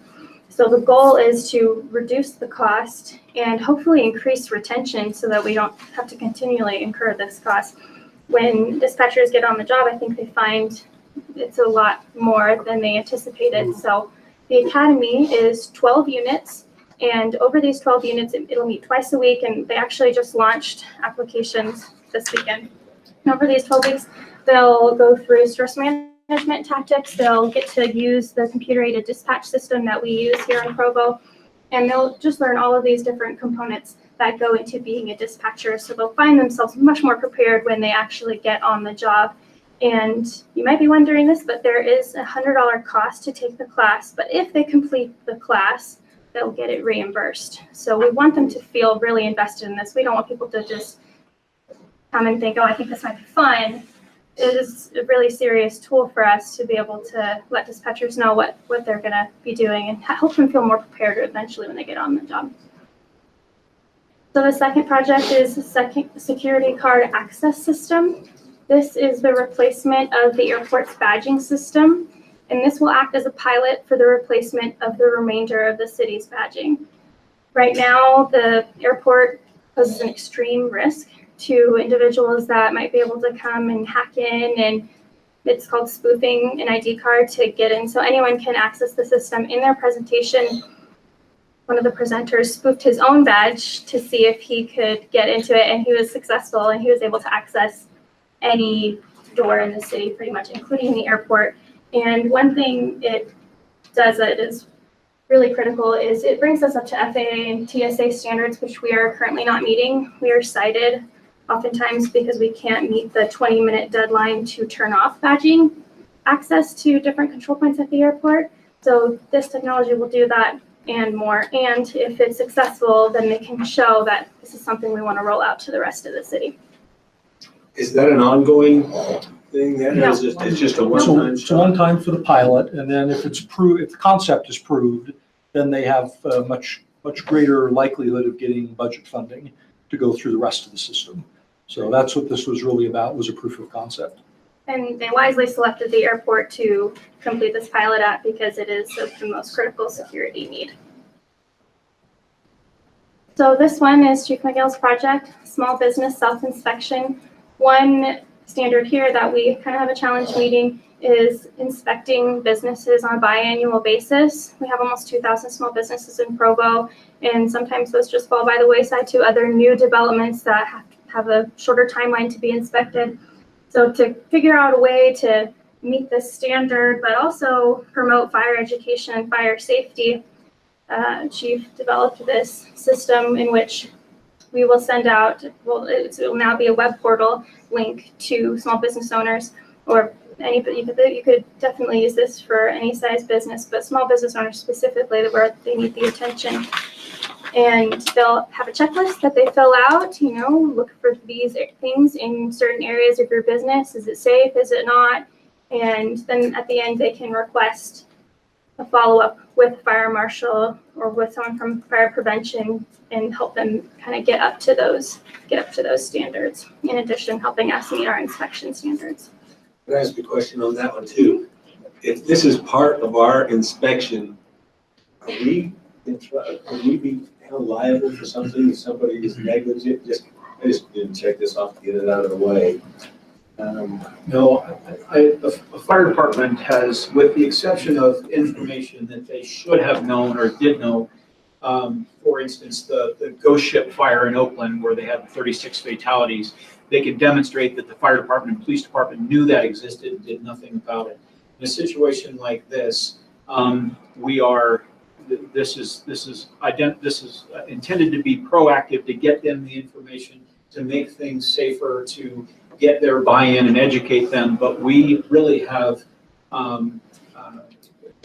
there's not a liability in these small businesses to us not inspecting them. I think there's been somewhat of an expectation, and I think we would be subject to criticism if we had a significant incident and we had not done anything to either educate or inspect the business. But we are growing so fast, and with 3 fire prevention people, and with the amount of construction that's going on, hospitals, that it just continues. The hospitals, the MTC, Duncan Aviation, just all of the growth that's going on. They have so much time committed to that these small businesses are not the best bang for our buck. So we hoped to educate them, to form a partnership with these businesses, and teach them what they need to know, and be available if they want us to follow up. We haven't done it for 5 years anyway, so. That's right. Well, I just, yeah, thank you. Better than where we've been. Okay, thank you. Thank you, Chief. So one challenge that just happens through the nature of civil litigation is there are a tremendous amount of documents and administrative logistics that go on with managing cases, and especially cases that occur in this civil division.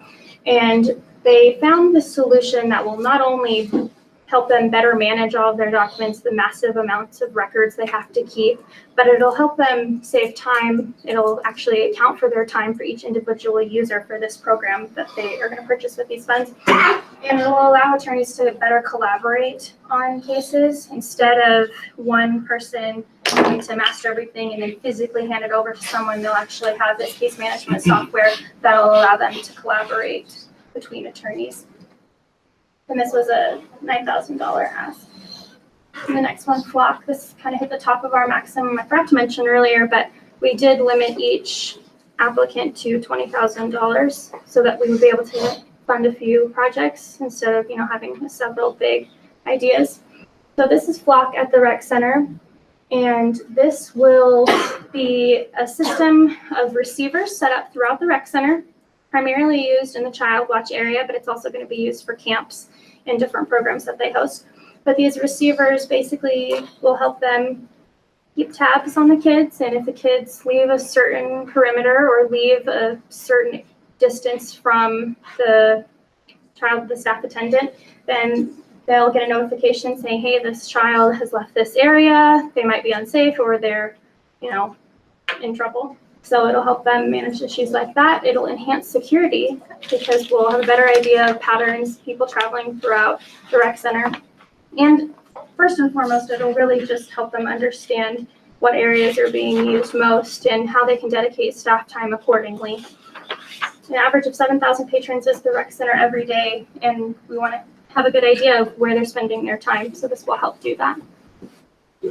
So a receiver, is this, do the children get a little monitor that's put on and then? Yeah. It'll be a bracelet. Get a little wristband. There's a lot of content up here, I'm sorry, but And they tell if it gets taken off? it'll be tamper-proof, they assure us. So. It needs a key to remove it, but yeah. So in addition to that, it also monitors When rec center patrons come and they log in at the rec center with their cell phone so they can track their activity and so on, it will also be able to monitor their GPS through the system so we can know how many people are in classes versus in the fitness area versus at the pool versus at the racquetball courts. So it'll give us a real sense of where our patrons are going, and we can track that with weather and other things too. So again, it helps us allocate staffing better and provides a lot better data, equipment usage. So if we see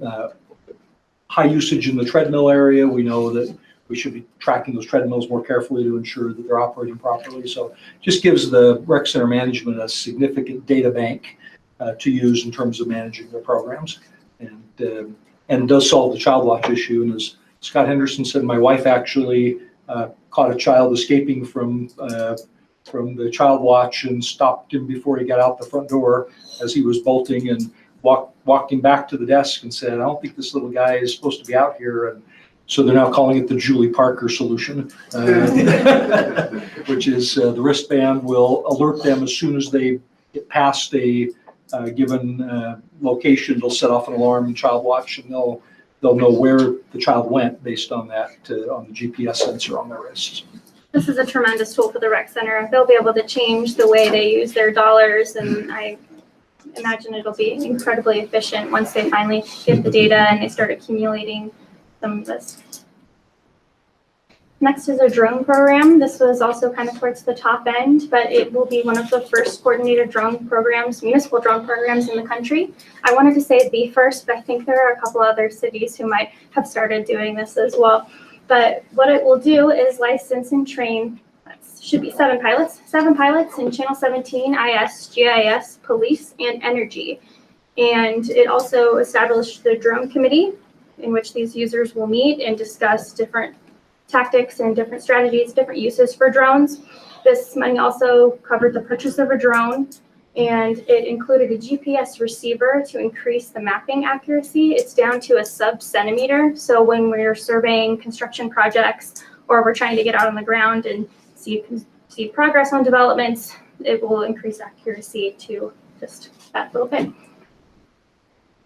And the final project was the GIS Emergency Operations Center. This was a smaller one, and it seemed to make a lot of sense.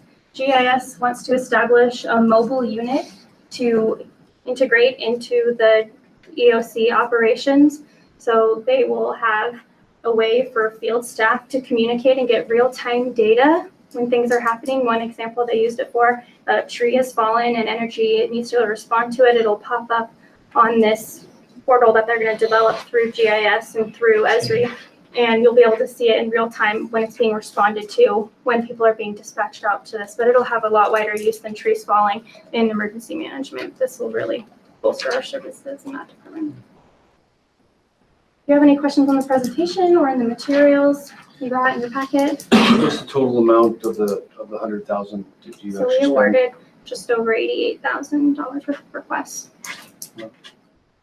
That's actually pretty darn exciting. I was a little wondering about that when we first did it last year. Good moving forward. We'll do another. Our anticipation is we'll do another round as these develop. We also wanted to keep some money available in case there were overages or things occurred that were unexpected through the process, and we didn't want to have to rely on department operations budgets to cover some shortfalls. So again, we're going to monitor this as we go through the process. Go through the measurement effort, and so again, we just wanted to let you know what we've done so far, and we're really excited about what's coming down the pike. And we have a number of departments. I talked to Chief Ferguson. I said, gee, I was surprised to see the only request from police really was the dispatch academy. I said, we really thought you'd bring a very creative solution to crossing guards. And all of a sudden his eyes kind of lit up and said, how did I miss that? And I said, well, we should read your email more often, I guess. But anyway, so we've got him thinking now about, can we use an innovation fund grant to do something that would help with attracting and retaining crossing guards. And so he's getting his application ready for the next round for that. So again, I think there's some exciting possibilities, and particularly as we have a few successes, I think this will be something that departments will have heavy demand for, so. So the other day we met with Orem City Council. It'd be interesting to share this Yeah. with them. Yeah. And I don't know, is the school board doing something like this? That's what I'm aware of. That would be interesting to have the school district also trying. Yeah, we could certainly share that with them. And just so you know, I also mentioned to Cliff this morning, but based on our discussion with the Orem Council, I did task Bree with exploring possibilities for air quality monitors, either using our smart meters or our Google Hot locations. And so we're going to pursue some opportunities there to widen the number of air quality monitors we have in the city. So we'll report back to you on that as well. Sorry, Dave. Well, I had a comment, but Go ahead. while we're talking about air monitors, another thing that's similar to Purple Air is weather underground, and it can give you microcasts and give you, that might be another thing if we're putting some measurement things on Google Tests or whatever, just maybe keep that in mind. Okay. Sometimes I wish there was a little more local. More precise microcast. Yeah. The comment, I'm like everyone else, I'm thrilled with what we got out, particularly out of this first round, and I'm hopeful that it'll continue to pay off and whatnot. And there's the comment earlier about the ones that didn't make it, whether they couldn't articulate this, that, or they just there were so many good ones that we couldn't get all of them in. I've been kind of in discussions talking with a department on something, and they came back and said, we submitted this for the innovation program. It wasn't selected, but we felt it was so important that we're going to move some stuff around and fund it out of our department as well. Yeah. So I think even beyond this ADA, Yes. I think just getting people thinking about how can I save money, how can we do things more efficiently. No question There's about it. dividends all over. Yep. Yeah. We didn't. The other thing we were a little cautious about was we didn't want to. We had a couple of proposals from enterprise funds on these kinds of things. We kind of went back and said, if it's that important to you in your enterprise fund, you probably ought to find a way to fund it within your budget. This wasn't really intended to take general fund money and supplement enterprise funds. And so again, we did limit a little bit the scope by doing that. But by the same token, I think these were all ideas that would have been potentially a little difficult to get through a supplemental project process, even though for the lion's share of them, they're just one-time dollars.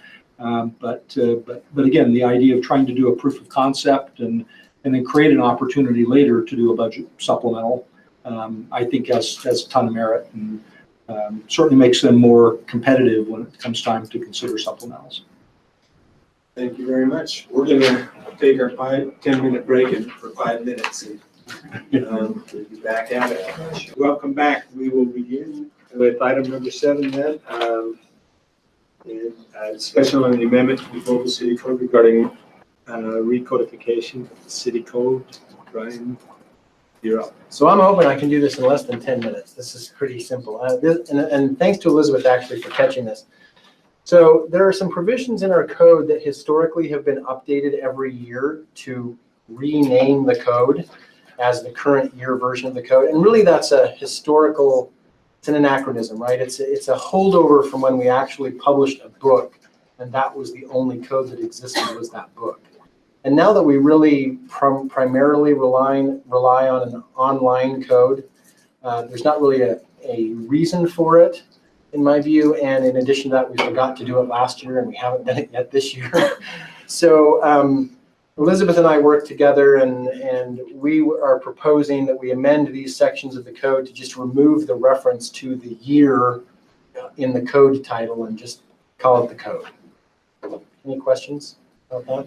I hate to do this because you're doing so well on time. What was published in Sire, I don't even think had the 2016 on it. It's 2012, or I just remembered.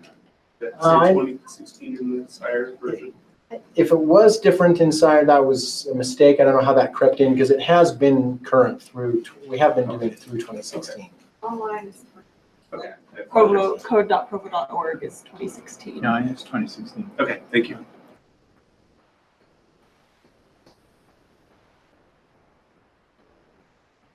Hey, So with that, we are, I guess we, at this point, we look for a motion. To do that, Brian, is there anything we need, anything else you need to talk about this? It looks like you two, or you're looking for a motion then to approve this? Yeah, just a motion to bring this to your next council meeting and put it on the agenda. Yeah, well, in fact, that's a great idea. Cliff just whispered in my ear and said, this may be a good candidate for a consent agenda item, but it needs to be designated as such in your motion. So I move that we put this item on the consent agenda at our next public meeting. Is there a second to that? George, thank you. Those in favor? That is unanimous with K-Van Buren excused. Okay, we'll move on now to item number 8, a discussion on the general plan update. And Cliff? Yep, thank you. All right. Folder is Right here? and it's the one on the right. Okay. So council, as you know, we've been working with the community development for a few months now on the general plan revisions. And last week we met with the Council Policy Governance Committee and walked through most of these with them. We wanted to show you where we're at with the comments that have come back. And we would like your blessing in about a week to go out with this to the public. We're going to clean up a few more things and fix some of the comments, but we'd like to now go out and get the public comment for about 3 weeks and see what the public says about this, the general plan stuff. It's been a lot of work. We've had a number of comments. We've sent out comments at different phases to the neighborhood chairs. We've sent it out to Provology graduates, and of course we've sent it out to council, and we've sent it out to the department directors. And we've had a number of comments of different sources. Not as many comments as we perhaps hoped, but we've had enough comments that we've been trying to fix things. I was telling Gary McGinn earlier that the one item that we've not had any real comments on is the longest section, the land use, which is about 57 pages. So there's not much here to add to it. Some of the highlights you see as you flip through, sometimes the coloring is just more of a note for us to just go back and check something, often just a reference to another document that we'll have later. So I won't spend any time on the land use because you Cliff, can I ask you a question? We're still open to comments if council members. Absolutely. And how's the best way? Is it still just to email you? Yeah. In fact, if you get a copy, remember we've sent all these to you. If you will send them back to me, we'll take it and incorporate the comments however we can. So a lot of this is neighborhood plans. Yes. By neighborhoods, very specific. And none of the neighborhood chairs responded? Nope, not to this one. Guess they're happy. Let's hope. So, I mean, it's possible that I've missed a comment here and there, but I'd be very surprised if I have. People generally responded to the email specifically. Now, I should say, in an earlier iteration before this version, we did have comments on Open City Hall from neighborhoods, and we tried to incorporate those as we could. Who else had a question? I was just going to mention at our policy governance meeting, I was talking with Mr. Pepperoni about an update that Dixon had submitted a couple of years, 3 years ago or so. And I was able to find at least a draft of that I sent you. I don't know if he forwarded it to you, but. Dixon sent me some comments. Did you say Dixon? Sorry, Dixon neighborhood. Oh, Dixon 3 neighborhood. years ago, Okay. we went through a whole public process to update ours. I think all neighbors were asked to do that. I think that may have been kind of a lull in our program though, our neighborhood program overall. Right. And I believe Dixon was the only one that completed that task. Okay. But it was never, I think it got put on a shelf until the next update, and I just want to make sure it doesn't get forgotten on that shelf. Okay. And you say you sent that to me? Or you will? To Mr. Pepperoni. Bill, okay. Yeah, I couldn't find the email that was used to submit it, but I did find at least a draft. I don't know how close it was to the final draft. It may have been the final draft, but okay. we did.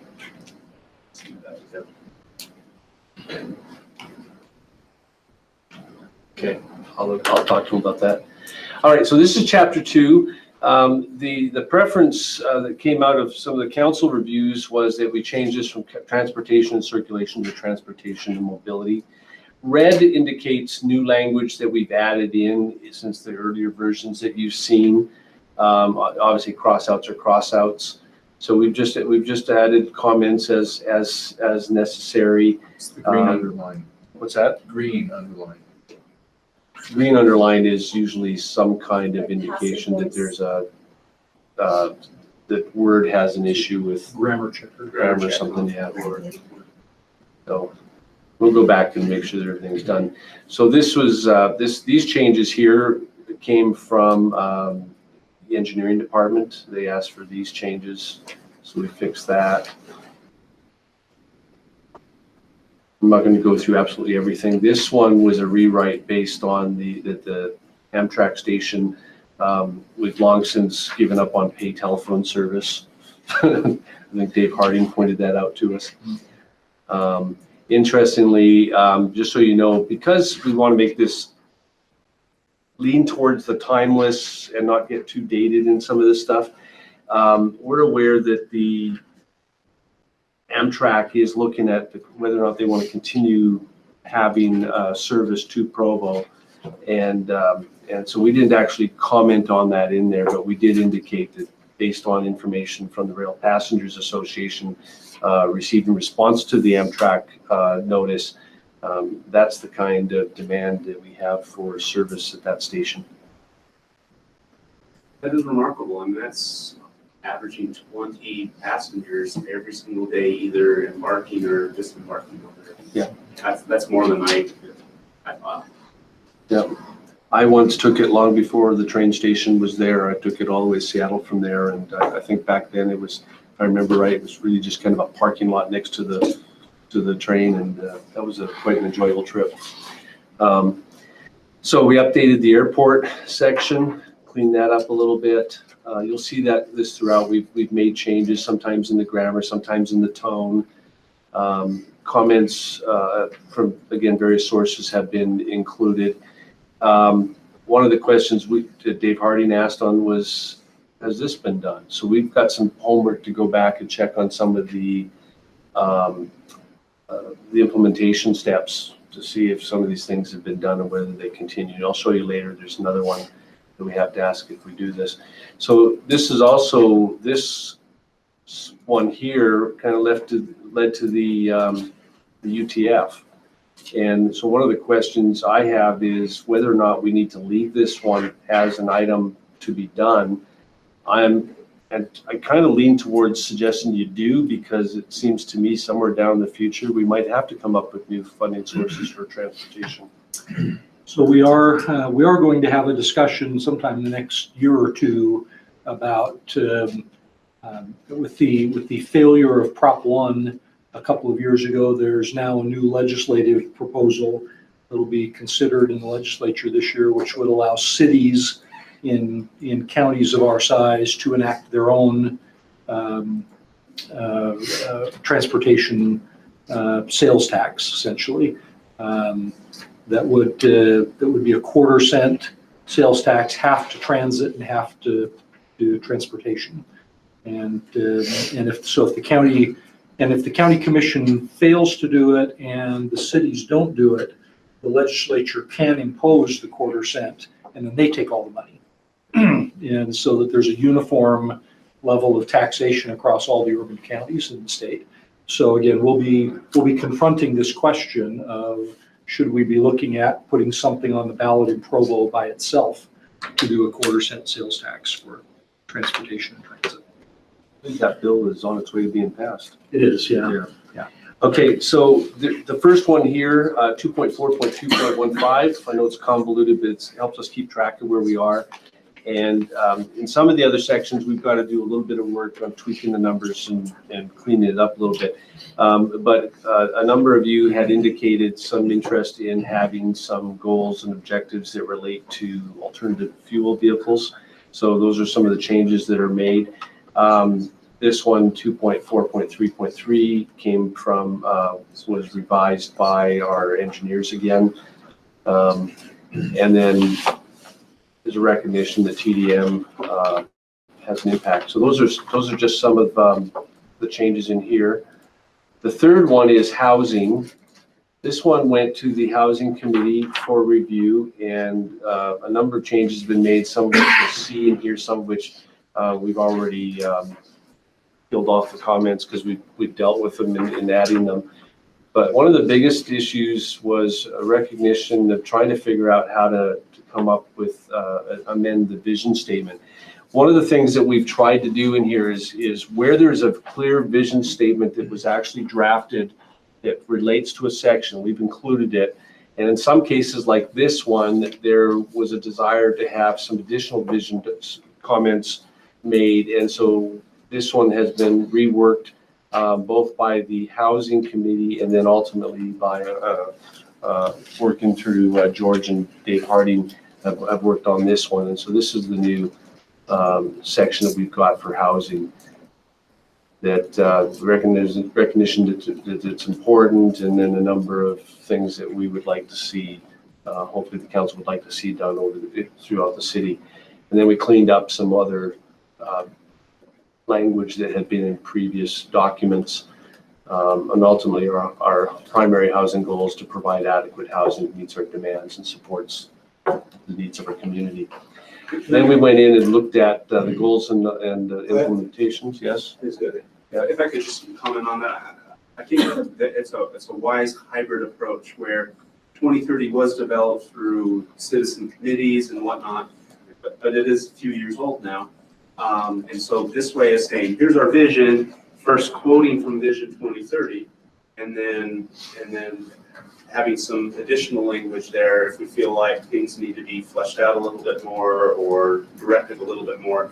So that's, it still respects the committee work that went in, but then we have the ability to make some adjustments as well, going through different committees. But anyway, I thought it was a good balance there. Then there was a recognition, and you may agree or disagree, but I wanted to leave this here just to show you. There's a recognition that not everything in Provo is going to be single family housing, and the earlier version of the vision and the implementation steps from the old general plan focused a lot on the one family detached housing, and there's a recognition that we need to have multiple modes. And so the suggestion is to take these two out of here and renumber the section. Goals and objectives. And then I don't know why this is all showing up. I'd have to shut it down, but you can see that's reflected in this goal here, offer a range of housing types that within neighborhoods that meet the changing needs, and then address those issues. And then also down here, a couple more goals to provide sufficient housing for single professionals, low and middle income families, and then this one, Mayor and Mr. Parker, weren't sure how strongly you would feel on this one. At one point, it was not reduced impact fees, but zero impact fees, and we thought would leave you some room to work with by change it to reduced and then financing assistance. Duke, speaking about the affordable housing, 3.4.3, just below that, disperse the increasing demand for affordable housing throughout the city. Do we know anything more about that bill that's being discussed about penalizing cities for not having? I mean, because we'd talked, I think it was from Robert Vernon's suggestion that we have, I think the number he had given was 15%. Each project? On each new project having 15%. We didn't know that, I mean, we assumed that needed more discussion, but that was his specific suggestion, and we've kind of gone back and forth on whether or not to include that in here, and I can't remember, yeah, there it is. We put 15% in question marks, just to say a reasonable and effective minimum, at least for now, would be the language that we were looking at, but we probably wanted to get some sense of whether we're going to commit to something very specific like that or not. And this bill seems like it may have some implications for us. Yeah, it certainly could. So there are, as you probably know, there are kind of two bills related to this issue of affordable housing. One is the bill that assesses cities a tax which would be taken out of their monthly sales tax allocations from the state tax commission to the cities, based on whether a city has more or less than the average of affordable housing units across the state. So whatever that number is, I don't know what that number is, but if you assume it's 15% for the sake of argument, and Provo has more than 15% affordable units, then we're exempted from paying the tax to fund the homeless shelters. And the cities that have more than that or less than that number of affordable housing units in their cities pay more, up to let's see if I remember right, it's $2 per population as it's currently structured, with a cap of $200,000 a year. And so if you're a Highland and your population is 10,000 people and you have 0 affordable housing units in your community, then they can expect to have $20,000 skimmed off their property tax or sales tax allocation, which would then be remitted to this homeless shelter fund, which would be used then to subsidize the nonprofits who are running the 4 homeless resource centers in Salt Lake County. So that's the general concept. Obviously, the devil's in the details, and we'll kind of see how that goes. There's been some interest in kind of more of a sliding scale. So if you're if the standard is 15% and you're at 14%, you have a smaller allocation than if you're at 0%. And that's still in flux, and we'll kind of see how that goes. There's yet one more bill that will likely not be associated with affordable housing, but will be a direct subsidy to the cities who host the 4 homeless resource centers. And the only ones that would be excluded from those would be cities who already have a homeless shelter, quote unquote, and there's only, I think, 6 cities across the state that do that. And so odds are Provo will fall into that mix of taxable cities because we don't have a homeless shelter. What is food care? It's transitional housing. So that's, well, obviously the motivation, what they're hoping to do is motivate cities. So if I don't know what that formula is going to look like. It's still, I think the bill, at least as of when I checked yesterday, the bill still didn't have a text to it, still a boxcar. And again, we're down to the last few days of the session. So we'll see how that goes. But that would use the same mechanism, and that is you'd skim off the top of your sales tax remittance, and again would fund the public safety related issues for those communities like South Salt Lake and Salt Lake City, and those that will have, and Murray, that will have homeless shelters located in their boundaries. So those are the 2 bills that we're kind of watching, that, and it still strikes me as just nuts that the state's got a $600 million surplus, and they're taxing cities for about, at least for the operation of the homeless shelters, they're expecting to generate $3.3 million out of city resources, and it's just unconscionable to me that they're doing that in a year when they have a $600 million budget surplus. But What's the difference between transitional housing? Because most of those people are homeless. right. So the definition is a little bit difficult, but and I don't want to distract from your discussion, but homelessness is not monolithic. There are different slices of homelessness. So the transitional housing piece is really about people who have, for whatever reason, could be medical bills, could be loss of job, could be a variety of things, who find themselves evicted from their homes and now have no resources to get into another home. And so you can then apply for participation at the Transitional Housing Center at Food and Care Coalition, and then you sign an agreement that says you will look for a job and you'll get training and you'll You'll, work through the social programs in such a way that you can get out of that unit into a more traditional housing unit. And so it's a small slice of the homeless population, but it's the one that's probably easiest to convert from homelessness to being sheltered in something that they pay for. And so that's now, as a practical matter, in a very, very cold winter night, if there are available beds, the Food and Care Coalition is not going to turn away people who aren't in transitional housing. But that's a one night at a time thing. So again, we don't have what the state law would consider a homeless resource center in Provo. Just make a quick comment. I know this isn't the purpose, so I'll keep it very brief. But I have problems with some of the language and how they're doing it, but I think the overall goal is very important, is very good. Yes. And aligns with what what the council's been saying. We want to see these things spread across the county and whatnot. This encourages cities to think about how their land use policies are affecting the homeless situation, even if you're a Highland and you might be creating some of the homeless problem, but since you don't have any services, people that become homeless don't stay in Highland. They move out somewhere else, and so they're helping to pay for their portion. So yep. I think it's very positive. The other thing, and we even should schedule a whole discussion on this, but and maybe we need to look at how we talk about it in our general plan.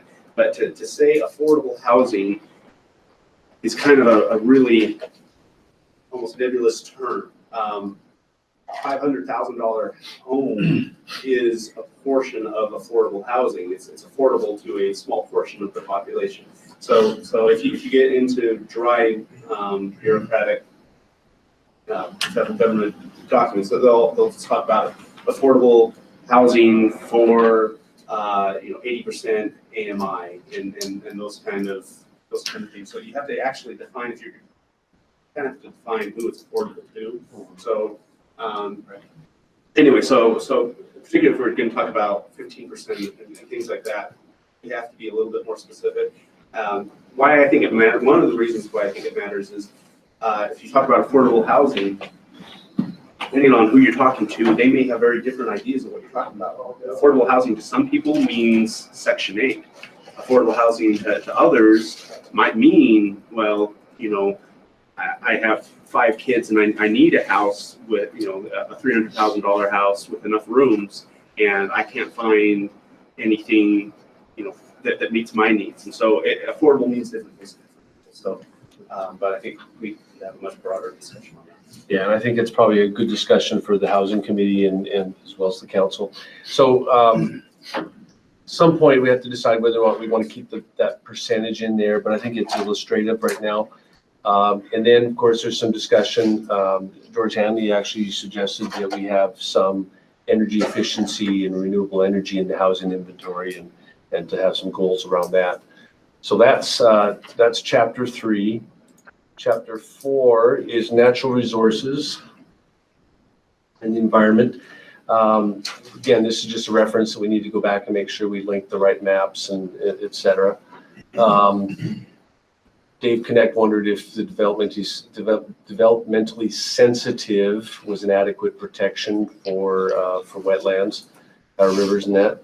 And then it's some more comments about with the agriculture designation and whether or not it was also picking up some of the wetlands and stuff. And so we can look at some of those things. But the comments like these have been helpful because we can go back and tweak these things before we bring to council, and even before we go to the planning commission with a ready to go document.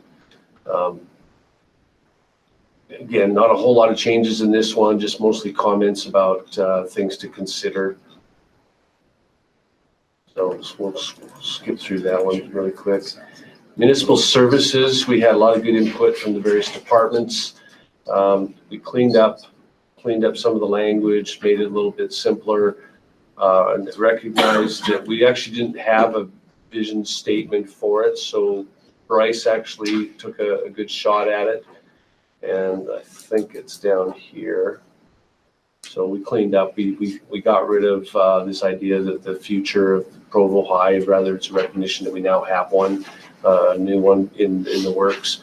And then this was a first and second and third iteration of a vision statement around city facilities and services.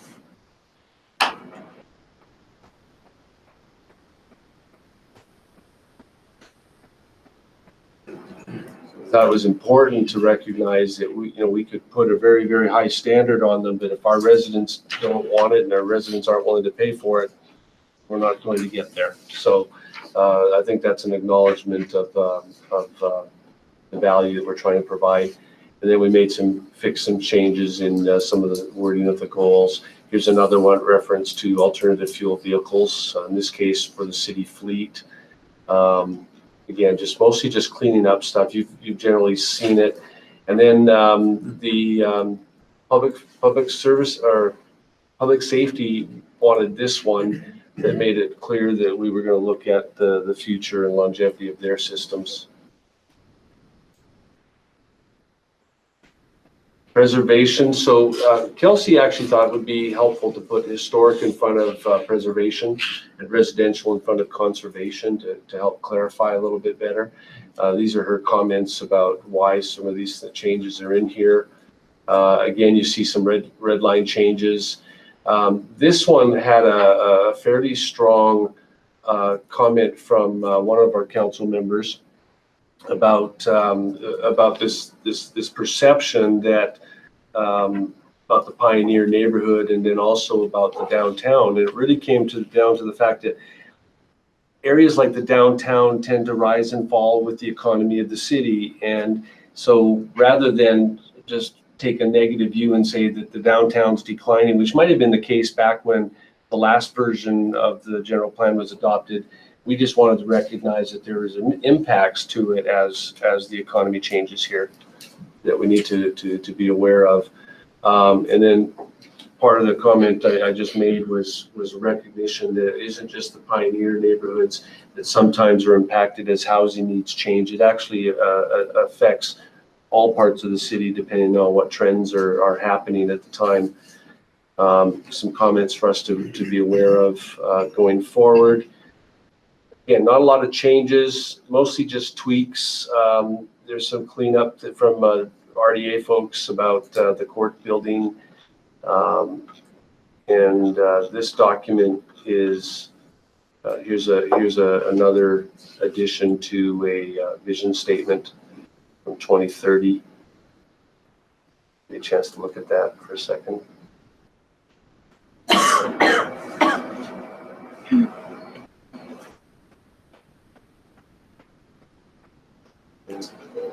There's a lot of changes here.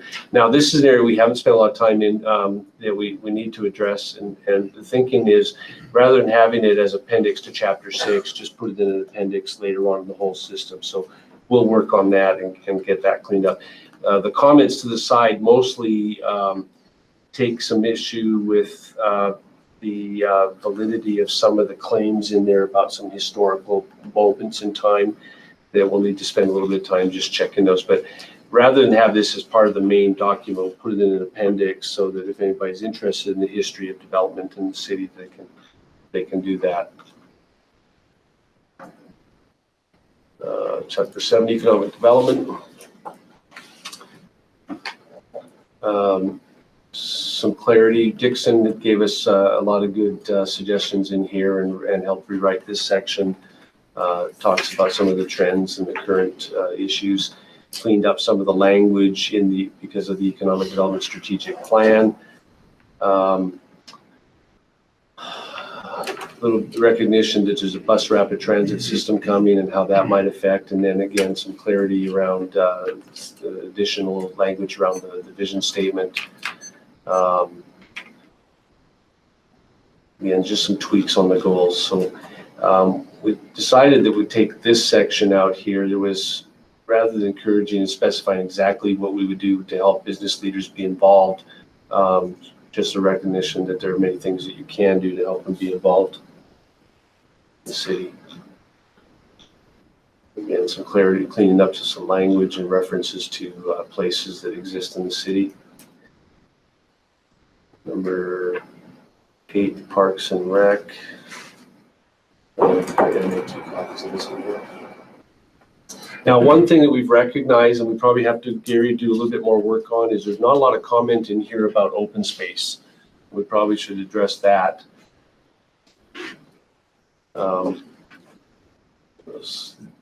Dave Harding commented that we probably need to do some work on the goals and implications of this one. If you'll notice, it's not as consistent in the numbering as the other sections, so we'll go back and clean that up a little bit.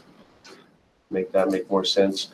And then a recognition that there's some goals from 2050 that we put in here. And so part of the reason I left some of the comments, a lot of the comments we addressed the issues and cleaned them up, and I took out the comments. Some of them I left in to show you the kinds of comments that we received and how we're addressing them.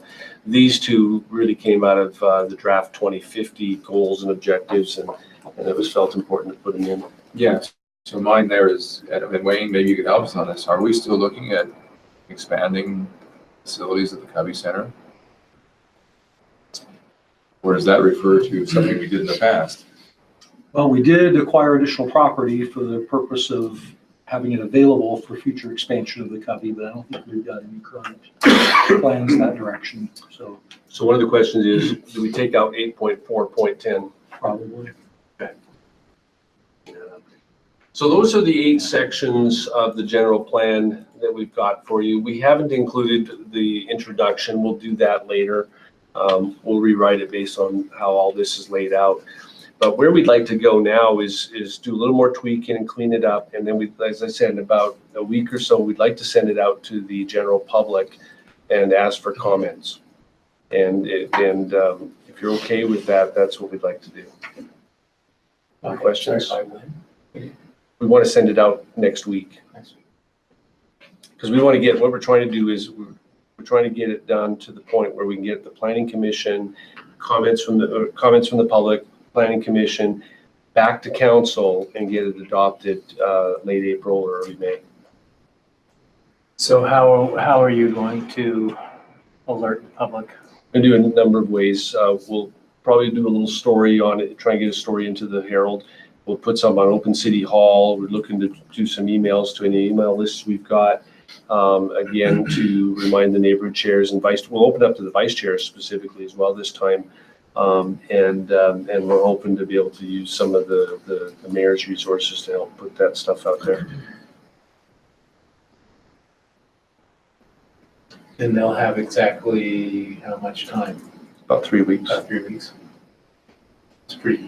It's a lot, but it is quick and it's a lot, but as with anything, it's such a big document that I don't know that people are going to spend the whole 3 weeks looking at it. They're going to look at it or not. Are we going to, I mean, I was on the sustainability committee, for example, when we were drafting chapter 4. Are these chapters going to go back to respective committees as well? I mean, I know in some cases they have, but I'm not sure that it's not specifically. We're targeting them specifically. What we don't want to do is have the committees go back and rewrite the whole thing. We want to make comments and give us suggestions and tell us if we've got errors and things like that. But I think at this point, we'd like to get it back to the planning commission for their review as well.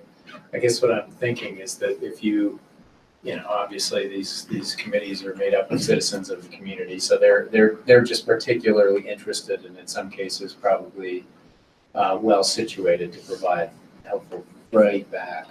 I mean, I know you don't want to start the whole process all over again, but if in addition to alerting the general public about it, there is some sort of notification sent to. It makes sense for us to send it to the TMAX and the sustainability and others. You guys look this over. Yeah. Because they can do a more focused read of a particular chapter. Right. I think that's appropriate. Any other questions? Can we just have a motion, a direction to go ahead and send this out to the public process? I'll make that motion. there a second? I'll second that motion.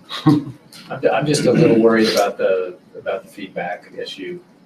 Just want to, I'm a little nervous of, you know, the back end of this, the complaint is, hey, we didn't have enough time. I didn't hear about this until, I mean, you know, if you're assuming people hear about it on day one, when the announcement goes out, that gives them 3 weeks. But if they hear it on day So let me Day talk, 18, let me address that. And Gary, correct me if you think I misspeak on this.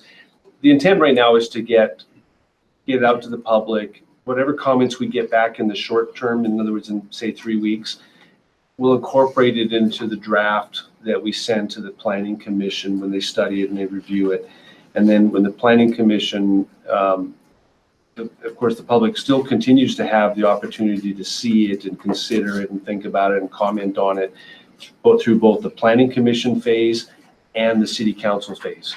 So even though we're asking for a kind of a focused comment period back, they're still going to have the ability to comment and make the things known at different hearings. I would suggest that also for the council. Yeah. I mean, we still have opportunity. I haven't had a chance to really dive into it the way I would like to at this point either. Yeah. So we're still able to make comments. Yeah, and with the planning commission, we anticipate at least 2 public hearings. One would be a study session with the planning commission to introduce it and get some preliminary feedback, then wait till a future meeting, either in 2 weeks or 4 weeks, to allow people to think about what's been introduced, kind of have a little context and background to it, and then at the next planning commission, so there'd be at least 2 meetings. And from our perspective, by having it go out in different phases, we'll gather stuff and incorporate the things that need to be changed as we go, rather than having everything at the end. We'd rather have done it this way in little iterations than have all the public comment at the very end and suddenly have to rewrite the whole thing. So I think the steps we've taken are appropriate. Is every comment incorporated in the draft? No, there are points, there are times, so for example, and I have it in a comment in one of them, and I made a comment that, from my perspective, I've been resistant to get rid of the Vision 2030 statement, right? The goals that are in there. There have been occasions where certain statements there's been a desire to rewrite the whole thing. And since we were trying to tie it to 2030, we've kept the 2030 statements where they exist for vision statements, but we've allowed additional commentary or additional language to supplement that original vision statement. And so, like I said, I've been resistant to just getting rid of it. But to answer your question, there have been comments where we've considered them and said no, and we've had comments where we've made changes. But I'd say by and large, the comments we've received have been valuable, and in most cases, accurate changes that we needed to make. Just one comment had to do with the impact fees and with what we're doing. I noticed we were talking about reducing it or eliminating, but we're actually, the committee is where we're looking to try to raise those up. But that program what that is a recognition that in some cases, city administrations have often been able to negotiate around certain types of fees and standards and things to allow things to happen. And we wanted, whoever suggested that along the way wanted that as a tool to be available to the administration. We weren't even sure if they could actually use some of it, but we also didn't want to say zero impact fees because we recognize that I don't think we can do that. And we wanted to give the administration leverage to do what they need to do. So what I think it is your committee is setting the impact fees. Now, if there's particular projects or if there's ways that we're trying to incentivize affordable income for certain segments, certain AMI groups, that's a tool that we can have to incentivize certain housing that the market wouldn't otherwise provide. Usually we haven't been able to do much with the impact fees. We've been able to give them opportunities to pay them back in other ways, but they've always had to be paid, it seems like. Yeah. Well, so it's on the radar because apparently it's a tool used in other communities. The other day we had that ERT, economic impact study, and that showed up in there. So we just want to put it on the radar and see if that's something that, if it's legal and if we want to go down that road, how far down that road do we go? And that's right. This is a vision where we can make decisions as we have opportunities. Yeah, just a tool and a suggested course of action. So I told Gary Winterton at the beginning that I would make sure I was done by the end of the booked time, and we are now there. And you have a motion on the table. Hey. You moved Any it. other He seconded discussion? Need a second? We got a second? Those in favor? It's unanimous. Thank you. Thank you, and thank you for your support. Of This is a heck of a lot of work. Kelsey, Cliff, Bryce, and And Gary McGinnis and community development. They worked hard before the year ended last year to get us going on this, and this is awesome. Thank you. Okay, we will move to item number 9 and 10 are continued. We'll move to item number 11, a discussion on the proposed zoning ordinance amendment to section 14.41, homeowner occupation to extend daytime business hours from 5 p.m. to 9 p.m. And Robert Mills will present this. And the first question I'm going to ask before you present, is this a typo? I'm getting all kinds of questions between 9 and 7 here. Okay. It's not a typo. So Kelsey's bringing up a quick PowerPoint that I prepared for this, just to give a little background. But the applicants originally submitted an application an amended application to allow an additional employee for a major home occupation to be there from the hours of 8 a.m. to 7 p.m. So their initial application was for that. Recently at Planning Commission, when this went there, we had the whole public hearing and everything. Some of the Planning Commission members felt that 9 p.m. was more appropriate. So the Planning Commission recommendation is to go to 9 p.m. But let me just go through this, sorry.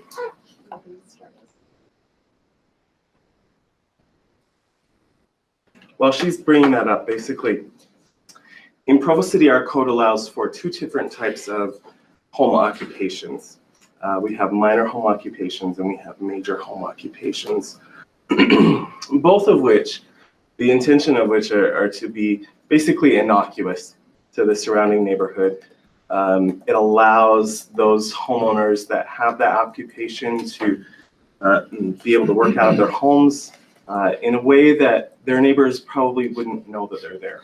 A typical minor home occupation would include something like maybe a consultant's office, or maybe an architect works out of his home, or a CPA or something like that, an attorney.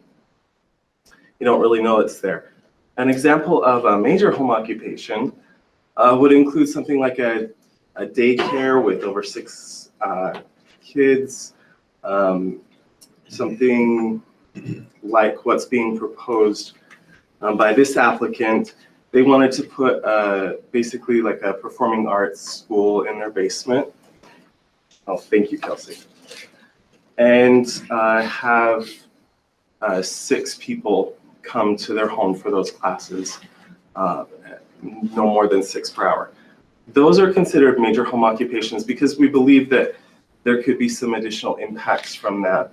Because of the additional impacts, those specific home occupations are considered major, and you have to have a conditional use permit in order to operate that. Okay. So this again is the purpose and intent. But this goes through, just explains the minor home occupations, and then we come to major home occupations. And I just want to point out again that these are permitted uses, but they require a conditional use permit.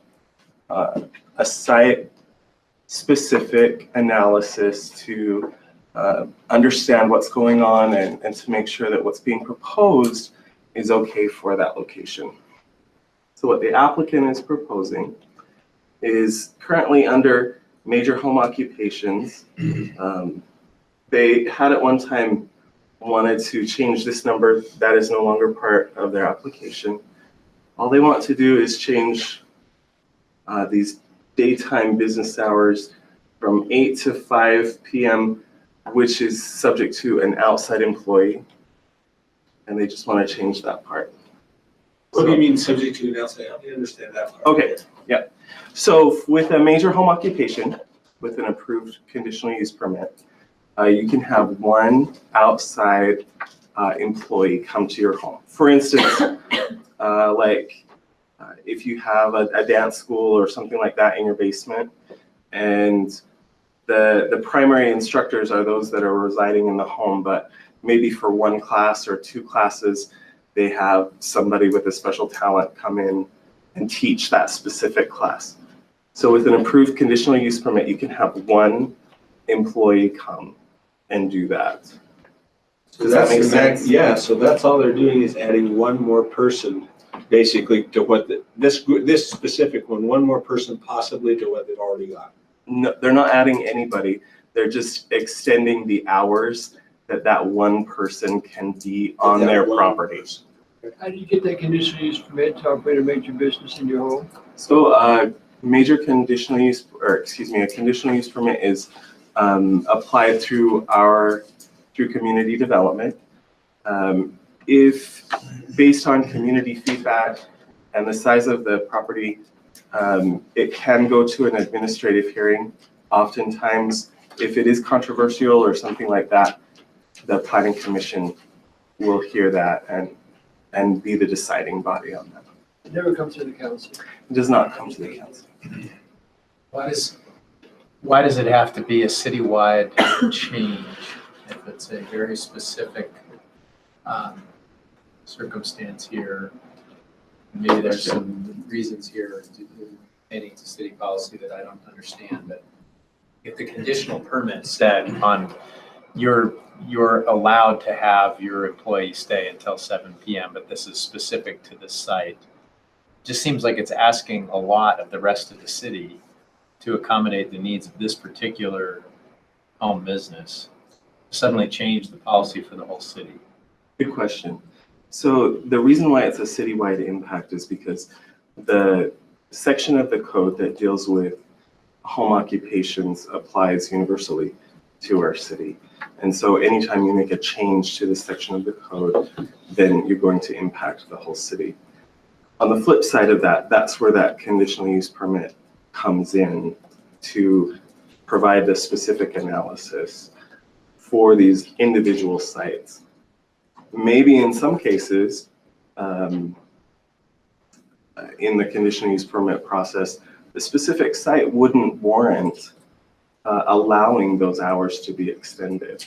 And through the conditional use permit process and the conditions that we can add to that, we can make those adjustments.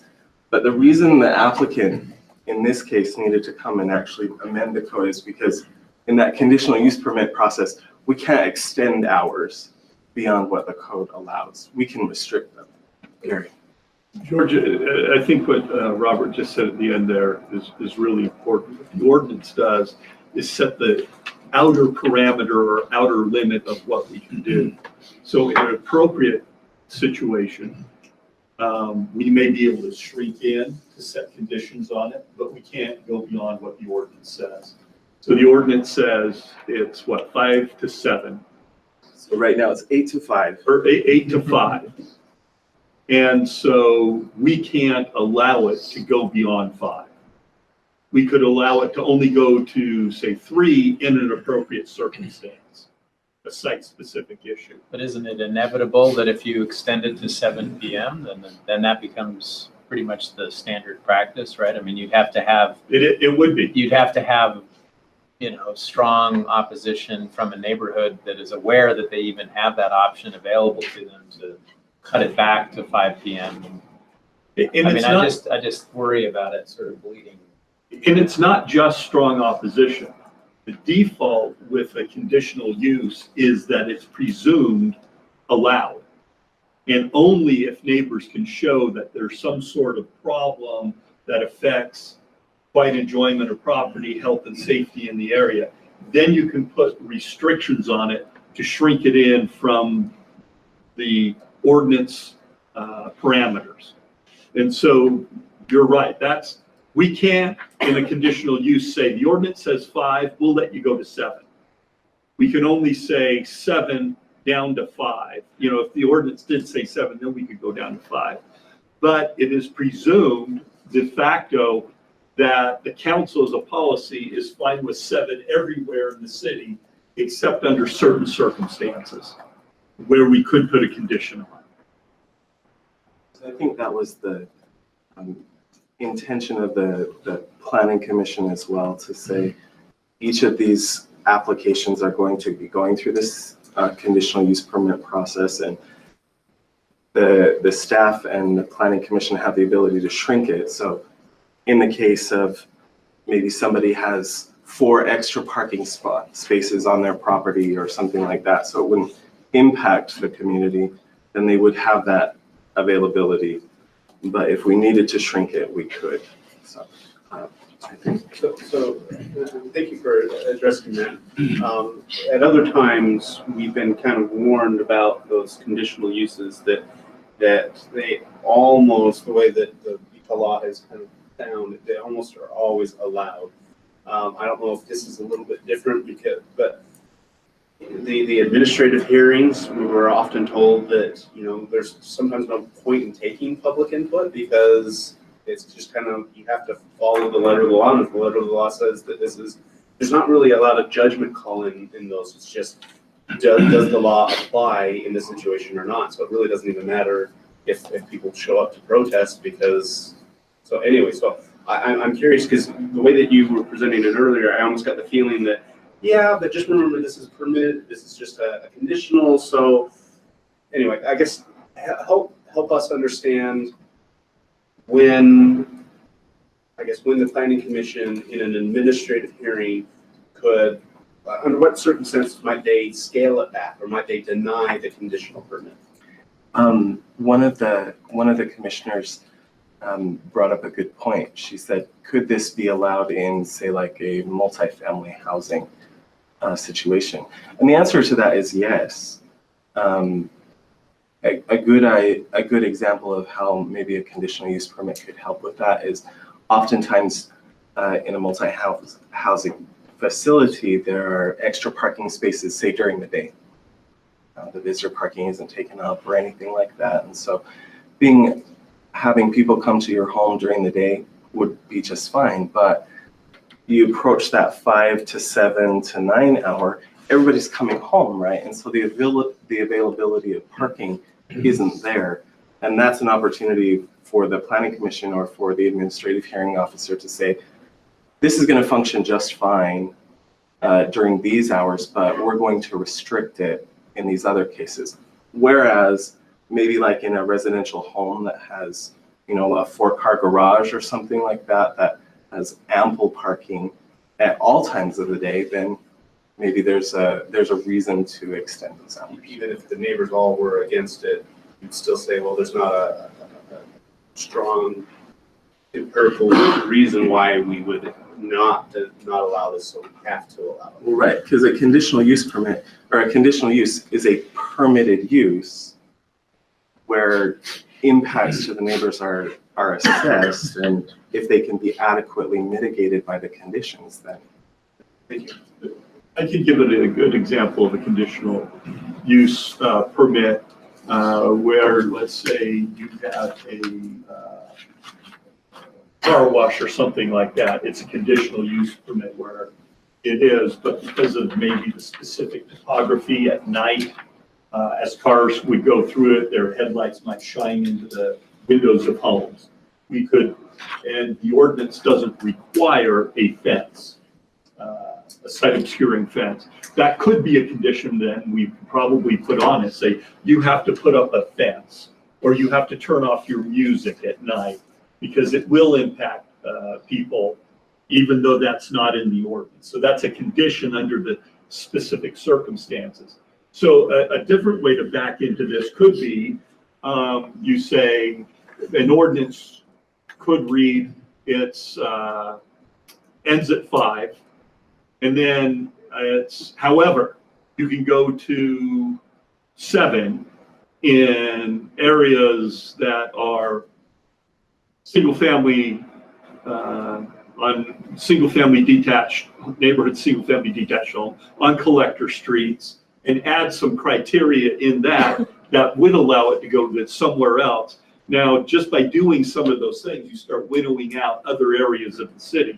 Then as we apply the specific facts of a situation to the ordinance and look at it, we wouldn't allow it in multiple family situations. We wouldn't allow it where somebody's doing it in, say, in a subdivision that has purely local roads. But if it's on a collector street or something like that. Currently, it would go anywhere. Currently, it would go anywhere, a local street, all these other areas, because we have to take an ordinance and apply it neutrally. And on its face, limiting it, say, to a collector road or things like that is neutral on its face. It can go every collector road, and it has to, and so you can do different things like that. So when was the last time a conditional use permit was ever denied? I can't think of a time where we've been able to flat out deny a conditional use. They frequently come in and they have conditions on them. But just an outright denial of one, there is one just barely happened. That's right. That's the only one. Other than that, I can't think of one. And this was it was in the Tree Streets in the S overlay. They have a supplemental apartment, and they wanted to have a Montessori school bringing in 12 students. And you needed a conditional use permit for the 12 students, and that got denied and is now being appealed to our Board of Adjustment, and we'll be going to that here this week or next week. Dave, go ahead, and then George. So I have some concerns about this, and I have a little chart that kind of compares our ordinance to some cities by. No. Okay. Do you have it, Kelsey? Yeah, I do. Is this coming up tonight? It is. Or do you want to get into that some way instead? It's on for tonight, but it's one of those that just came from Planning Commission, so it's subject to the rule about an automatic continuance, but it is on for tonight. Another option might be to schedule this in 2 weeks for further work, meeting, discussion. In maybe 3 weeks. 27th. 3 weeks. In 3 weeks. Just The other thing I wanted to mention in relation to that is I actually have been working on this ordinance for a little while. I have some suggestions that I hope to be ready to bring to work meeting next time related to this ordinance. Community Development has a couple that they've been working on. We kind of combine them. And it relates to this question of hours of operation, because one of the problems with the current ordinance is there's no limit at all on customer hour visits. So I'd like to address that at the same time, whatever we do related to employee hours, that it would be consistent with customer visits. So it sounds to me that this is going to have to come back anyway, if we have to open us to do that. Right, Brian, according to the rules. Yes, and I mean, I think there's. And if you want to bring this back and discuss this back, we are about out of time, but if we're coming back anyway, and if you're willing to talk about this at that time, would that be okay? Sure.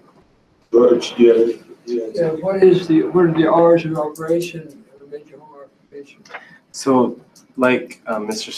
Sewell just said, for a major home occupation for the resident, there aren't hours of operation. The only thing that the ordinance currently stipulates is the hours that an additional employee can be there. Why? Like hours of operation are more important than hours of admission. Yeah, I think it comes back to that whole idea of the whole purpose is to be innocuous. So if somebody's actually living in the home and somebody's neighbor kid comes over at 7 to teach piano lessons, it's probably not going to be a big deal, but I'm sure that Mr. Sewell is going to go into that a lot in his upcoming. Piano lessons isn't a major home occupation, it's a minor home occupation. Suppose, one more question then, if everybody, if it's okay, we'll move on, but why did they change from, why did the planning commission change from 7 to 9? What was their reasoning? That was a bit of a surprise to all of us. But I think, excuse me, I think the reason being to recognize those situations where 9 might be appropriate and the limitation of the ordinance to say, well, even if 9 might be appropriate, there's no way for a conditional use permit to extend those hours. We can only restrict. And so I think the planning commission's thinking was give them a wide range that they can chop from rather than automatically limiting it, but that's just their recommendation. When you talk about not being innocuous, it might not be innocuous at 5 in the afternoon, it might be innocuous at 10 at night. Exactly. And so do you consider that in administrative hearings? Absolutely, yeah. So that idea of being secondary and ancillary to the primary use of the structure as a dwelling, that has to be the main, driving force as we consider all of these different types of home occupations and to make sure that at all hours, it just looks like another residence. The fact that it's not addressed means that you can address it in the conditions. We can, but again, It's assumed that we're not going to. yeah, you start, the default position is there are no conditions. Then once there's some evidence that there's an impact to people, then we can put conditions on it.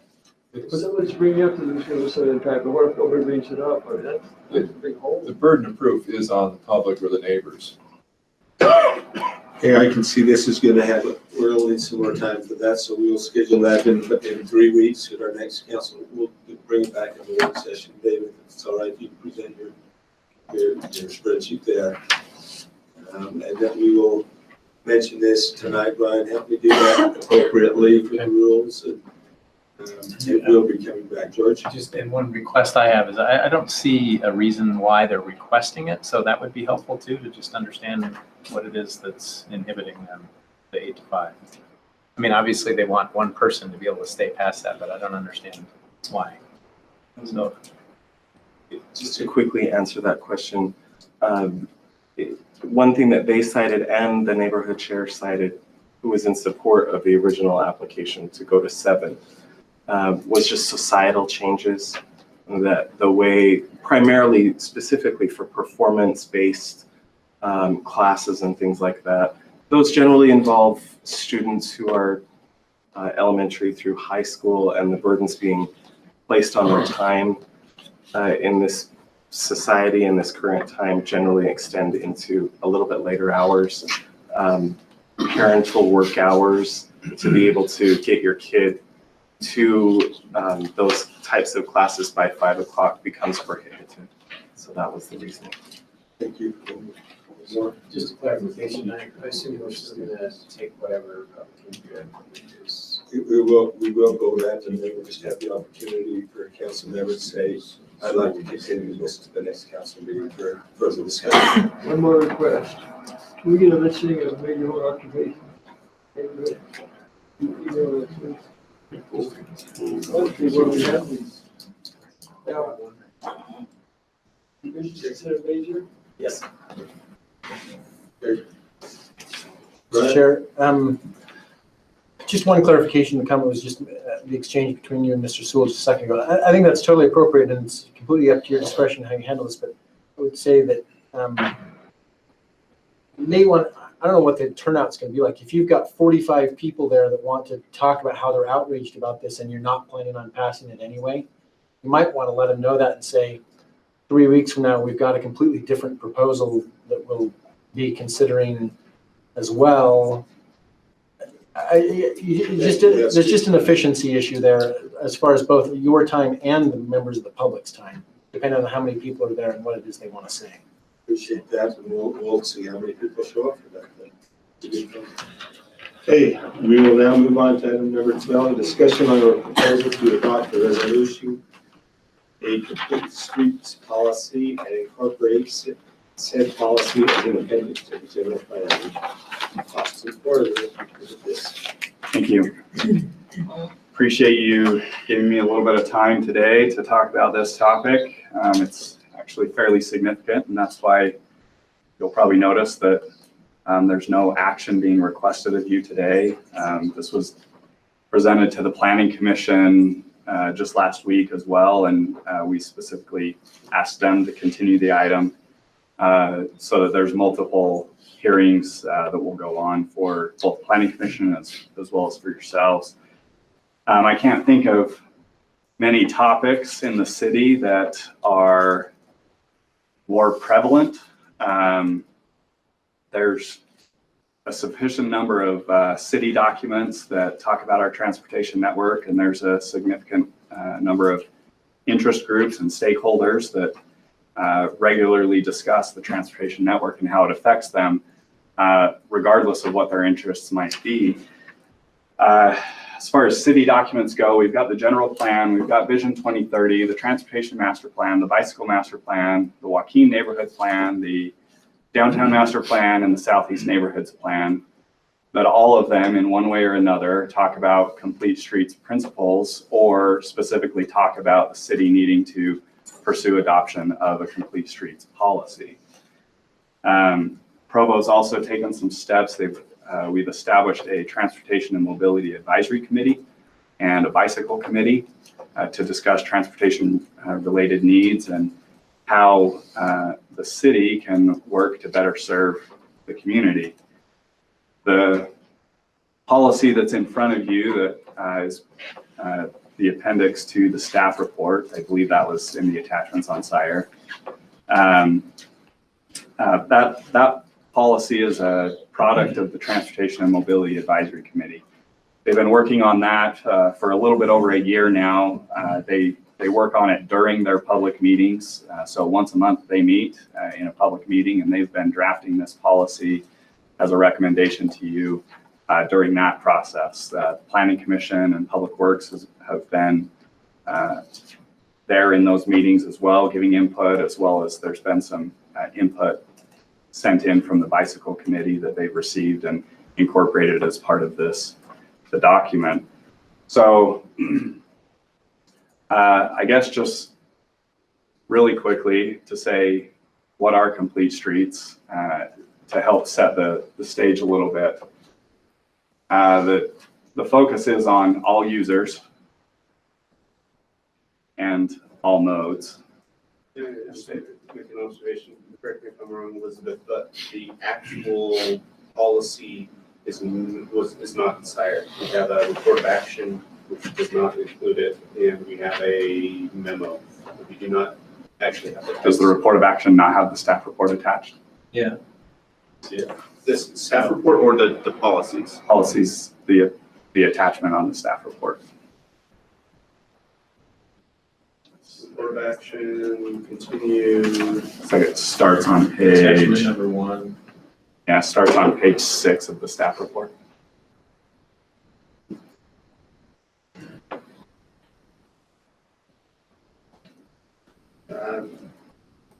I'm not seeing it. Where am I doing It's wrong? attachment number 1, TMAC recommended draft policy. Is that in tonight's meeting or is that? In the PD, Today's it's page 8 on the PDF, but it's listed as page 6. Is it in the work meeting or the council meeting? The work meeting, I think that's where I pulled it. All right. If not, I did bring the Word version of the document here too that we can. Document, the work meeting, this item, the second. Work meeting, item 12.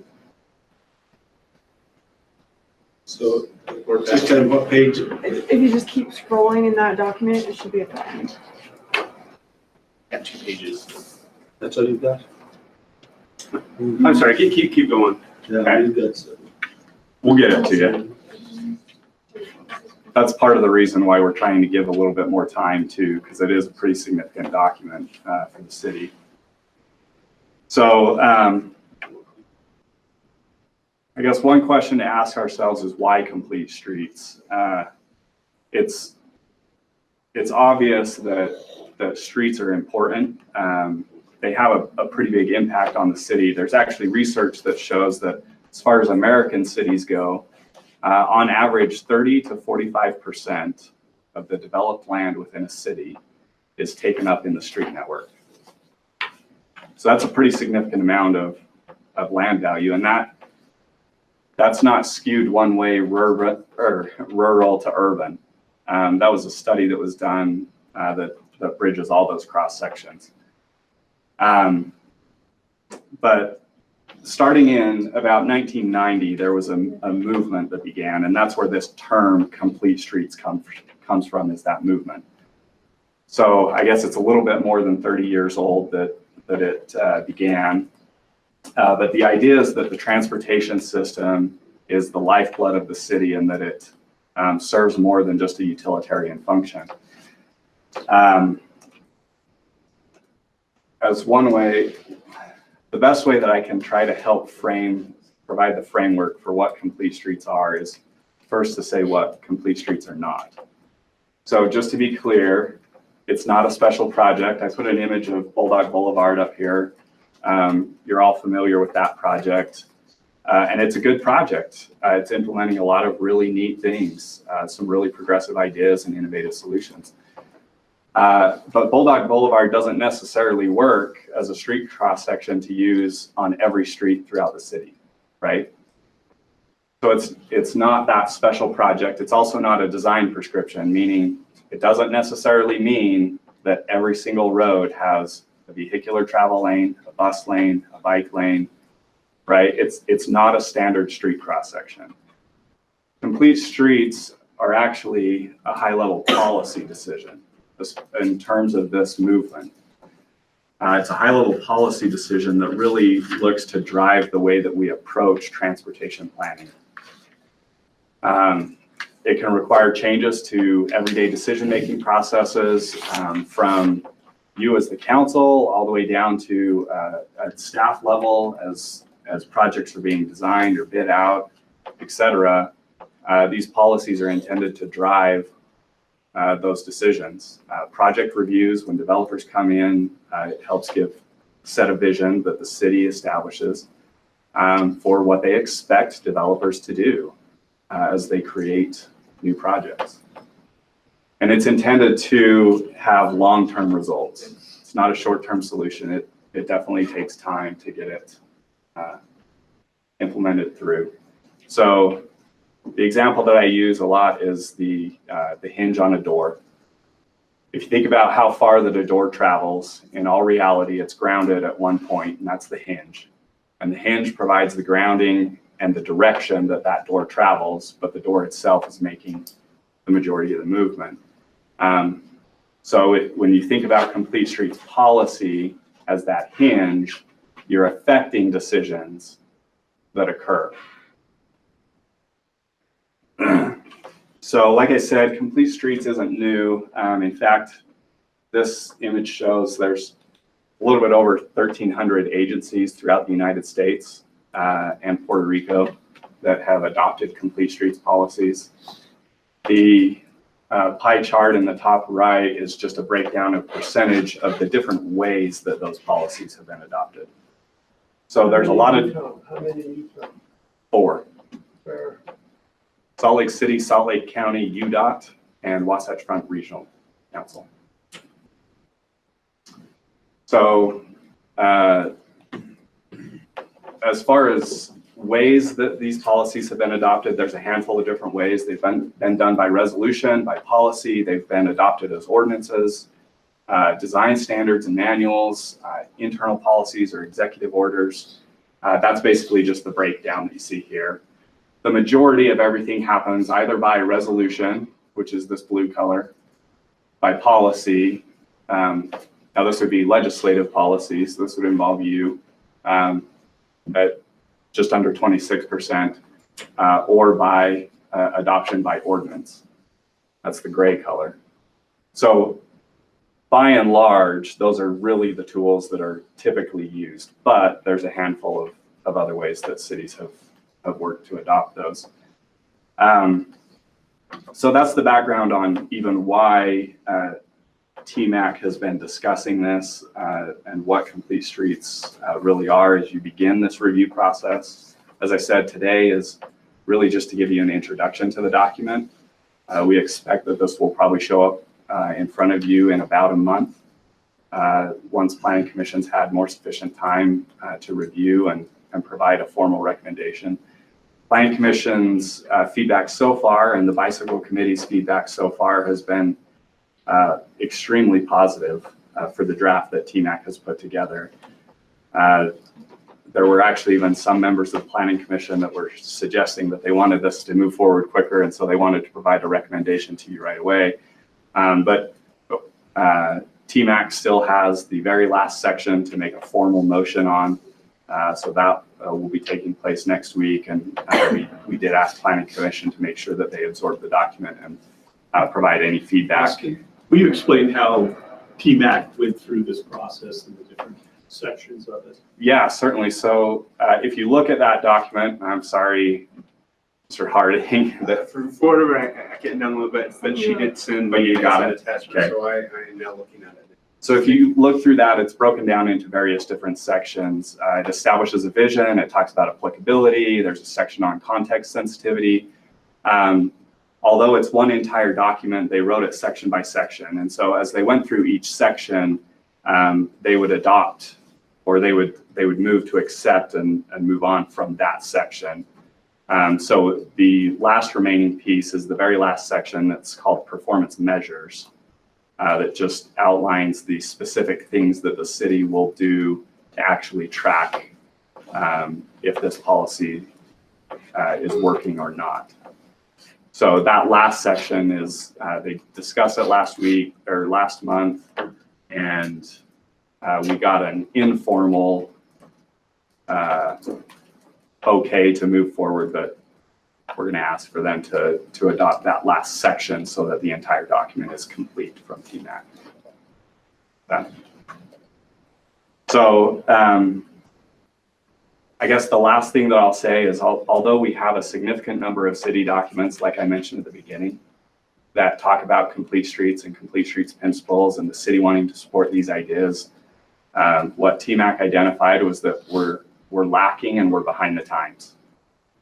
In the fact that we haven't gone anywhere beyond that high level policy. We've said that we want to, but the intent is that this document will actually establish that vision and the direction of how we intend to get there. So although it is still a policy level document, it's much more refined than anything that we have currently in the city.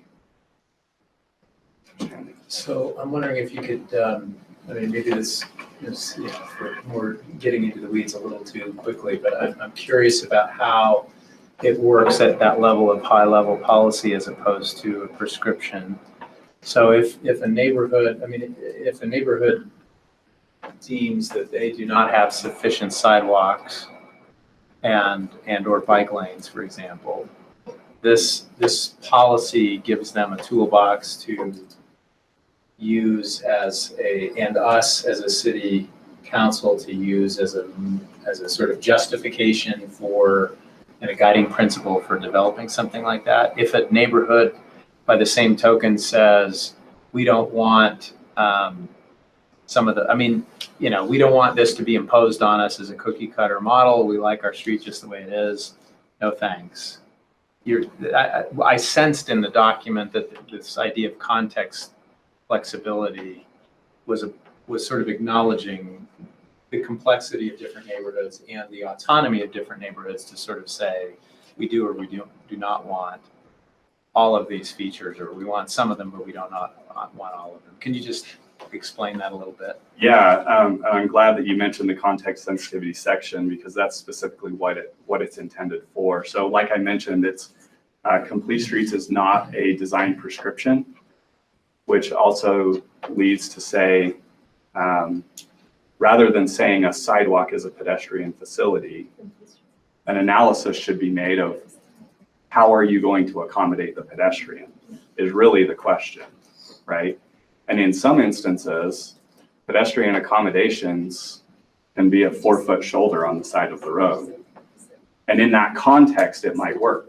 In another context, a pedestrian accommodation might require a nice landscape buffered and a detached sidewalk that helps protect that pedestrian. So that's why the context sensitivity is so important. And the policy document, or this draft language, speaks more to actually looking at design solutions rather than trying to apply a standard for everything. Does that answer your?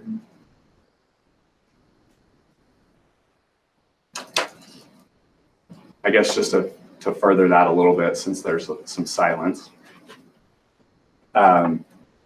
Another thing that's in the document is it does talk about some national standards. It references a handful of things. ITE's got some documents, NACTO's got some documents that talk about, for lack of a better term, this toolbox of solutions that you can use. So bike lanes, for example, a bike lane can take on a lot of different forms depending on what you're trying to achieve. And there's a significant number of different design solutions depending on the context of the area. Thank you, Austin. We look forward to that coming to us in a month or so. Yeah, if I could just add one last thing, since this is part of the reason we're trying to present this is as you have questions or comments or feedback or anything, please feel free to send those out to us. And we can work to address them and pass them on to TMAC and all of that. But we're certainly open for discussion at this point. So Thank you. Okay, well, now we'll need a motion to, there has been a request for a closed session. Brian, do you want to take a minute and explain that to us? Yes, my understanding is that there are some topics that have to do with litigation and purchase of property. And since those are appropriate reasons for a closed session, we appropriate for session. Motion by George Stewart, and Dave, second by Dave. Those in favor? That's unanimous. Okay, back to the next meeting. I guess we reconvene in the other room.